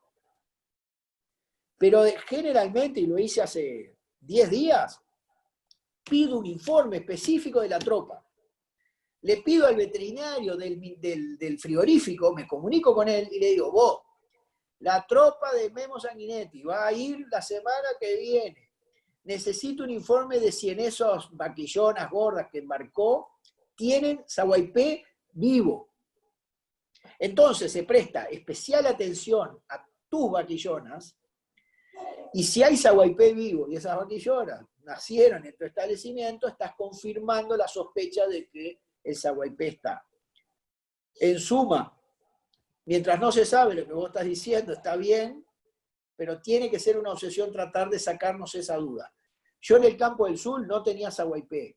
No tenía saguaypé. Nunca hice en 30 años de responsable del campo experimental del sur un tratamiento contra saguaypé. No conozco el campo de ustedes, de tu familia, que está cerca, pero yo en el campo del sur de Cerro Colorado te puedo asegurar que no había saguaypé. Porque por ensayos, por estrategia y por todo, revisé cientos de hígados. Nunca encontré uno. Y una vez vino un gerente y me decía, no, pero vamos a dar por las dudas. Y estas cosas, no. Que vamos a dar, que no sé. No, no, y chao. Y se terminó. ¿Me entendés? Porque si no hay, no hay. Impecable, Daniel, gracias. Acá te junto dos preguntas. Primero dicen laboratorios para envíos de muestras, y después la otra dice cómo sacar las muestras de copro, cómo se envían y a dónde, si puede dar un ejemplo. Bien, laboratorios en general hay bastante difundidos, es más, fue una obsesión nuestra en el sur cuando empezamos, y nos ayudó mucho la Facultad de Veterinaria y la DILABE del Rubino para tratar de formar gente que instale sus laboratorios. Yo no puedo, depende de la zona donde tengan. Yo me decía en Salto, hay varios laboratorios, pero el laboratorio de Lorenzelli y de Maki procesa miles de muestras, bueno, estamos mucho en contacto, pero hay más laboratorios, Paysandú también. Entonces, esa parte yo creo que uno tiene que averiguar. Y inclusive a mí me pasó al final, por ejemplo, allá en Sarandí de Arapey, estaba complicado y un día me dijeron, vos tenemos que instalar un laboratorio, y identificaron 2 muchachas para hacer la parte del laboratorio y se fueron a Cerro Colorado, tuvieron 4 días conmigo, instalaron un laboratorio ahí, lo cual me llena de satisfacción, sobre todo porque se brinda el servicio en el medio. O sea que está.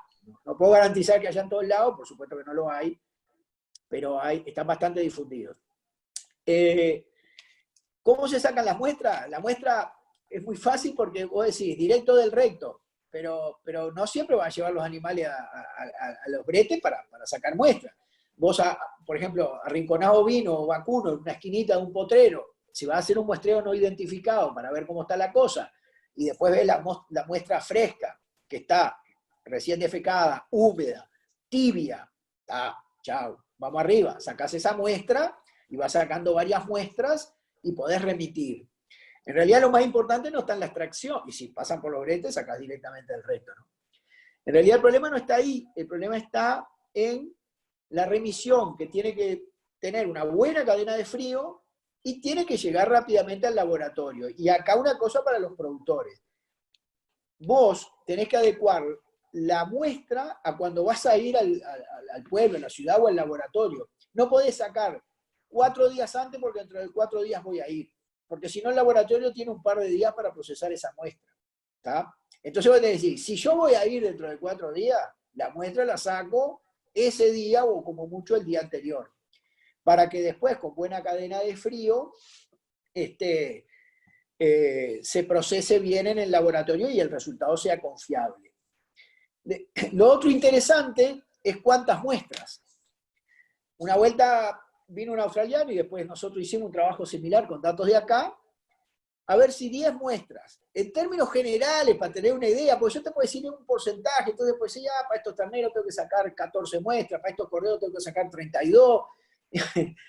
¿Y en qué termina la cosa? Que la mayoría saca 10 muestras. Y 10 muestras por lote. Y está bien.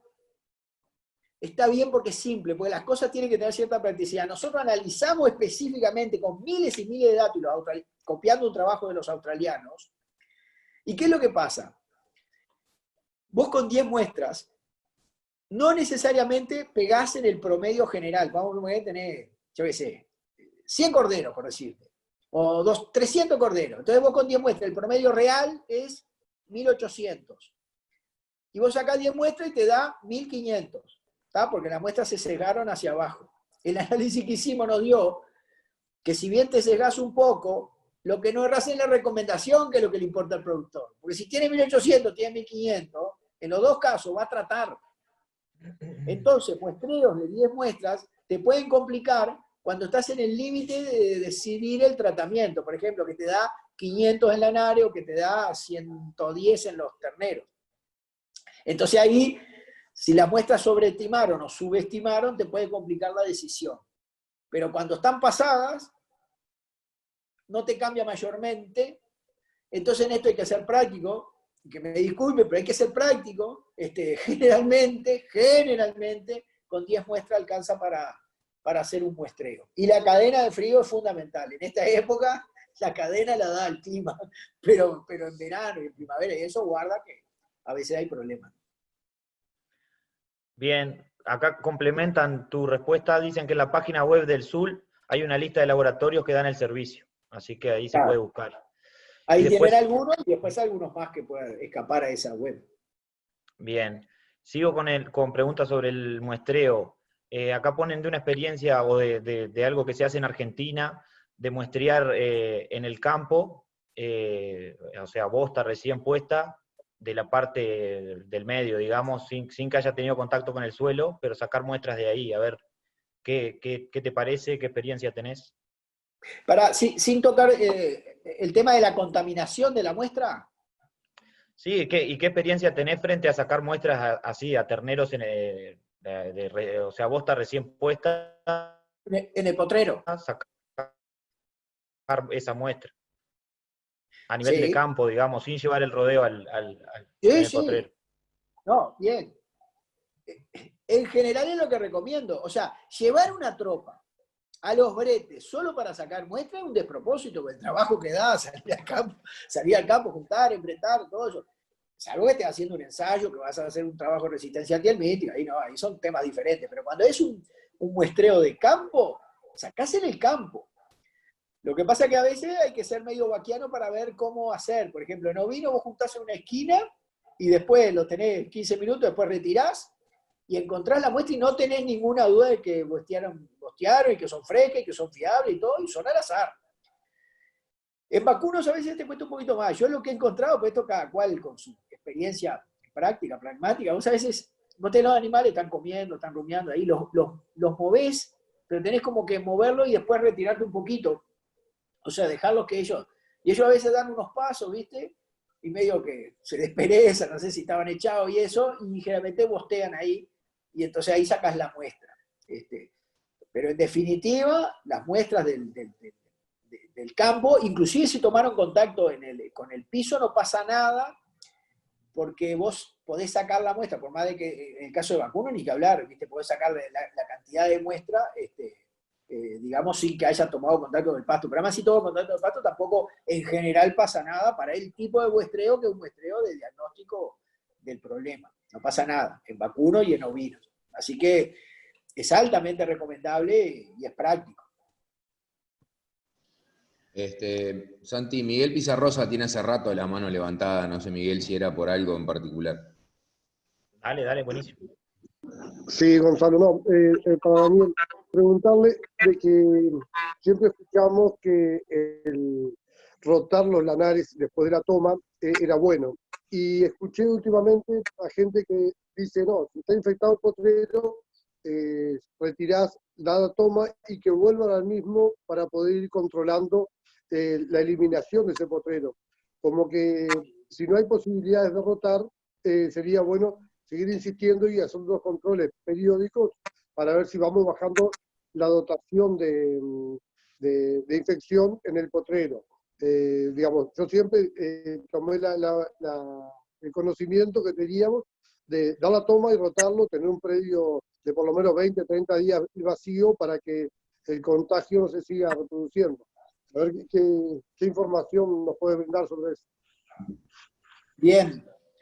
Está bueno porque yo mencioné el manejo del pastoreo en la segunda, tercera lámina, pero no entré en detalle porque me quería concentrar en los antihelmínticos, pero la pregunta es bien del caso. Nosotros tratamos de responder exactamente la pregunta de cuánto tiempo tenías que dejar un potrero libre para que las cargas parasitarias bajaran considerablemente. Y trabajamos, la verdad que bastante tiempo en Cerro Colorado, en un ensayo que además nos costó metodológicamente, y teníamos como diferentes estrategias de rotación, de manejo del pastoreo. Teníamos que tener en cuenta el tiempo de permanencia en la parcela y el tiempo de retorno. No es lo mismo que los animales estén un día pastoreando a que los animales estén 10 días pastoreando.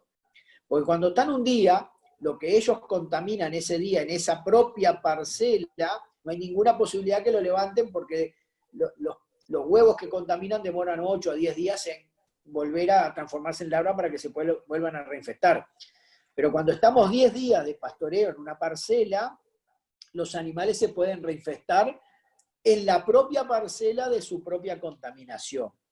Eso desde el punto de vista del tiempo de permanencia en una rotación. Y desde el punto de vista del tiempo del retorno, la primera pregunta que nos hacemos es si 35, 45 días, que muchas veces son los tiempos agronómicos y lógicos utilizados para retornar, para descansar una parcela, ayudan en el control, en la mortandad de la mayor cantidad de formas parasitarias. Lamentablemente no tenemos un punto de conexión ahí, porque para el clima del Uruguay, 35, 45 días en los trabajos que nosotros hicimos no era tiempo suficiente y en el mundo de la información termina prácticamente en lo mismo.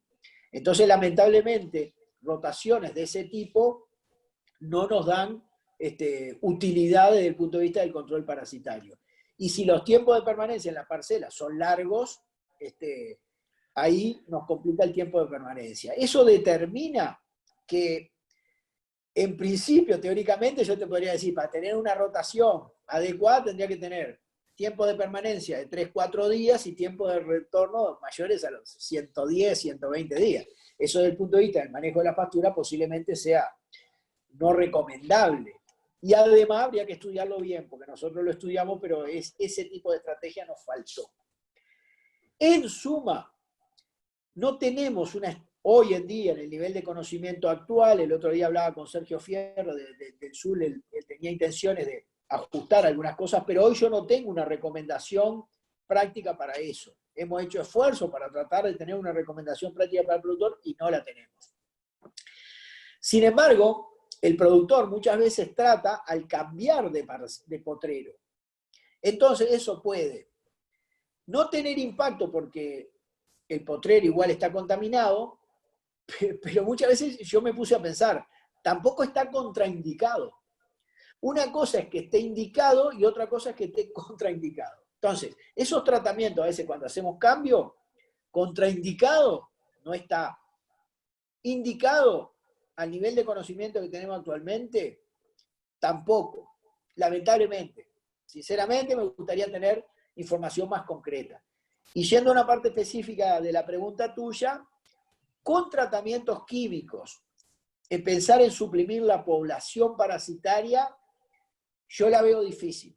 La veo difícil porque hay una gran población de parásitos en la pastura y la presión química se hace solo sobre el animal. Entonces es muy difícil que vos termines por solucionar el problema sin provocar algún desajuste en el desarrollo, no la generación, en el desarrollo de la resistencia antimicrobiana. Pero repito, es un tema que soy consciente que la respuesta que estoy dando no es muy práctica, aunque era el objetivo mío de la presentación, porque no tenemos conocimiento y si no hay conocimiento, no hay. Bien, gracias Daniel. Para ir terminando le voy a dar la palabra a Memo, que me pidió de nuevo, y una pregunta más que tenemos en el chat y cerramos el tema de preguntas. Dale, Memo. Che, Peto, los que ya hace tiempo que estamos pateando terreno, vivimos la época del Ivomec, que era maravilloso, ¿no? La ivermectina al 1%, después vinieron los genéricos cuando se liberaron, funcionaron, después apareció la 315, funcionó, y hoy tú haces en los Lombric test, tanto en vacunos como vinos, y es como darle agua si das una ivermectina. Ahora, yo estoy acá en el norte, entre Carumbé y Arerunguá, y los problemas más graves que tenemos hoy en día en esta zona, y te diría en el norte, es el tema garrapata. Y la ivermectina 315, yo cuando hicimos un test de sensibilidad a la garrapata, nos funcionaba bárbaro.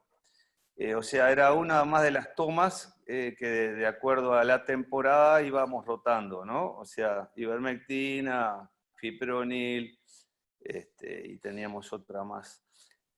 Ahora, la última dada de 315 en el otoño, a los 15 días justo estábamos curando alguna vaca y eso que agarramos en el campo y encontramos alguna garrapata, poca, pero encontramos.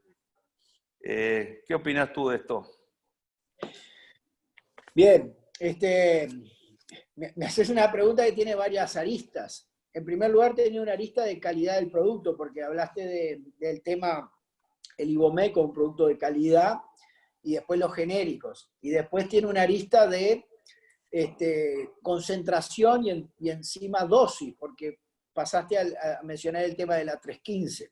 Y después la otra arista es que pasaste a otro parásito, la garrapata. Pero lo más rápido posible te voy a contestar. Lo primero, la droga original y los genéricos.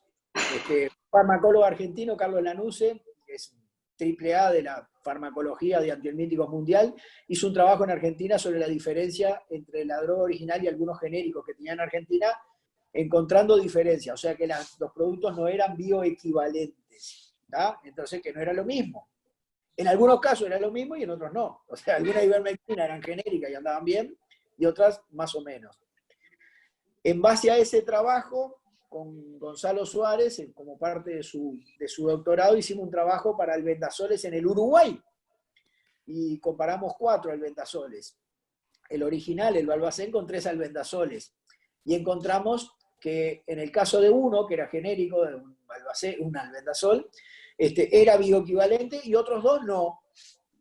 Quiere decir que cuando ustedes van a una veterinaria y encuentran productos, lamentablemente, no necesariamente son lo mismo. Eso es una realidad, pero eso yo se los mencioné para el albendazol, pero no lo sé para la mayoría de los productos, y si en medicina humana recién se está discutiendo la necesidad de la bioequivalencia de los productos, da la impresión que en medicina veterinaria esto puede demorar más. Pero lo que les estoy diciendo claramente es que hemos encontrado que hay productos que no son bioequivalentes, ¿tá? O sea que no es lo mismo. Lamentablemente no tenemos bioequivalencia para todos los productos que hay en un mercado, entonces se tienen que manejar con la intuición y la mejor información posible y chequear el producto después. Y lo último respecto al tema de la garrapata, por supuesto que no es mi especialidad, por más de que no escapo al tema, tengo mis asesores en esos temas, pero en términos generales, por lo que he hablado con la gente que está más al tanto, la garrapata no ha desarrollado amplia resistencia a las ivermectinas. En el caso que vos me estás mencionando, parecería haber una sospecha. Entonces, en ese sentido hay que sacarse la duda con información técnica concreta de si hay resistencia para ver cómo seguís con el tema de la garrapata. Lo que sí pasa es que por ese uso en la garrapata se hace abuso en los nematodos indirectamente, y entonces las coperias que podían ser medianamente resistentes, si vos aplicas mucha ivermectina, para la garrapata vas a tener un desarrollo de coperias resistentes furibundo. En realidad, si vos lo usás pensando en la garrapata y te anda bien, es como que a la coperia abandonarla tranquilo, con ese producto, y cuando quieras combatir la coperia, cambiá de producto. A ver si soy más claro, o sea, lo que no termina siendo útil es que vos pienses, no, yo uso ivermectina o 315 porque ya mato la garrapata y de pasada mato las coperias de los terneros, de las sobreaños, de lo que sea. Ahí podés estar andando bien contra la garrapata, pero mal contra lo otro. Eso es información general. En cada caso particular hay que verlo. Bien, gracias Daniel. Para terminar esta parte de preguntas, te hago una última que hace Jaime Gómez Freita. ¿Cuál es tu opinión sobre el método Famacha?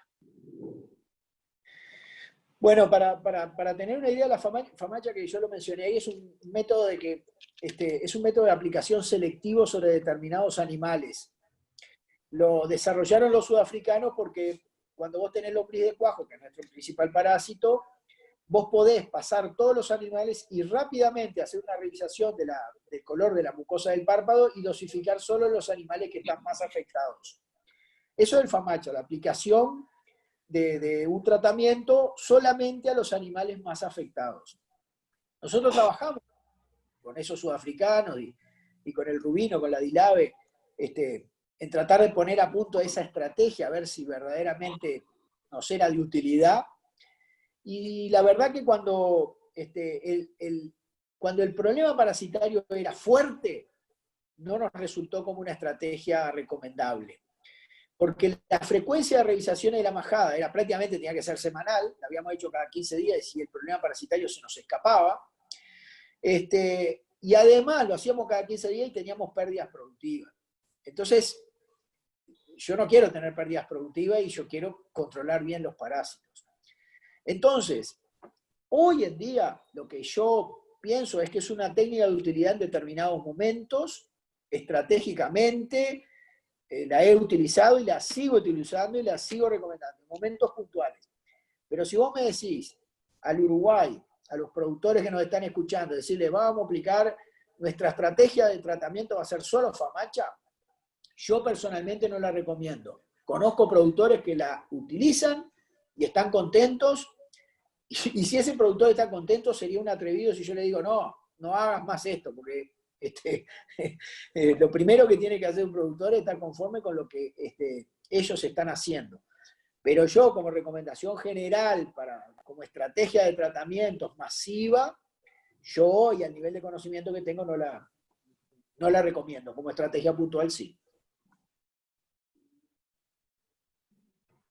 Bien, gracias Daniel. Gonza, no sé si para ir cerrando, estás sin micrófono.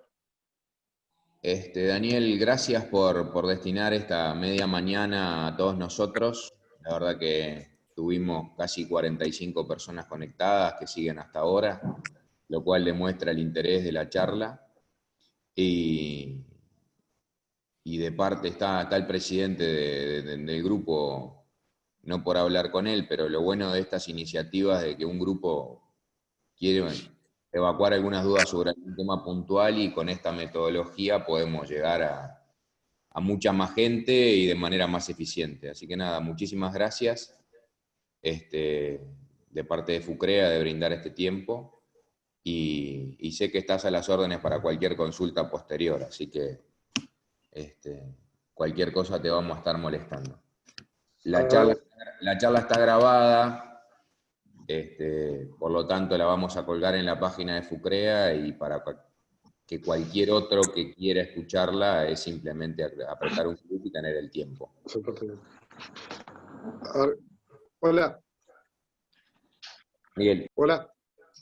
Sí, no, bueno, quería como presidente de Veranillo, que fue donde surgió la iniciativa de poder contactarlo con Castel, agradecerle a Memo también, que fue el que nos recomendó, que sabía que ella había dado para otro grupo CREA. Esta charla, frente a los problemas que habían habido en el grupo, se pidió poder lograr esta charla y bueno, quedar muy agradecidos de parte de todos que, bueno, que esta posibilidad de por esta vía poder tener el contacto y la buena participación de gente que hubo por esta vía, ¿no? De Zoom. Quedar agradecido y bueno, desde ya esperemos que todos hayan podido tener una evaluación buena de sus predios, pensando en las soluciones que hay para tratar la parasitosis esta, ¿no? Bueno, no, en serio, de verdad muchas gracias de que a pesar de haberme retirado del Sur, una institución que adoro y que me formó, poder seguir siendo útil para los productores, en este caso de los grupos CREA, verdaderamente me llena de satisfacción. Espero haber dado alguna recomendación que pueda haber sido concreta y que los ayude en las decisiones posteriores y que se hayan desarrollado dudas, porque las dudas vienen del conocimiento. Si nosotros nos preguntamos las cosas que no conocemos, yo qué sé, qué dudas tenemos de física cuántica, no encontramos ninguna duda porque no sabemos nada, entonces no tenemos dudas. A medida que avanzamos en el conocimiento, se desarrollan ciertas certezas y más dudas. Si se desarrollan más dudas, como ustedes bien decían, a mí o a cualquier colega nos llaman, yo estoy siempre abierto y gustoso de poder compartir información y más dudas y discutir, porque muchas cosas salen de la discusión y el intercambio. Así que muchísimas gracias a ustedes y un abrazo bien grande para Memo y para todos los que puedan estar ahí, que me conozcan y que no puedo ver quiénes están, pero les mando un abrazo bien grande. Muchísimas gracias, felicitaciones y hasta cualquier momento. Dale, lujo. Gracias Daniel, gracias a todos los que acompañaron. Abrazo, gracias.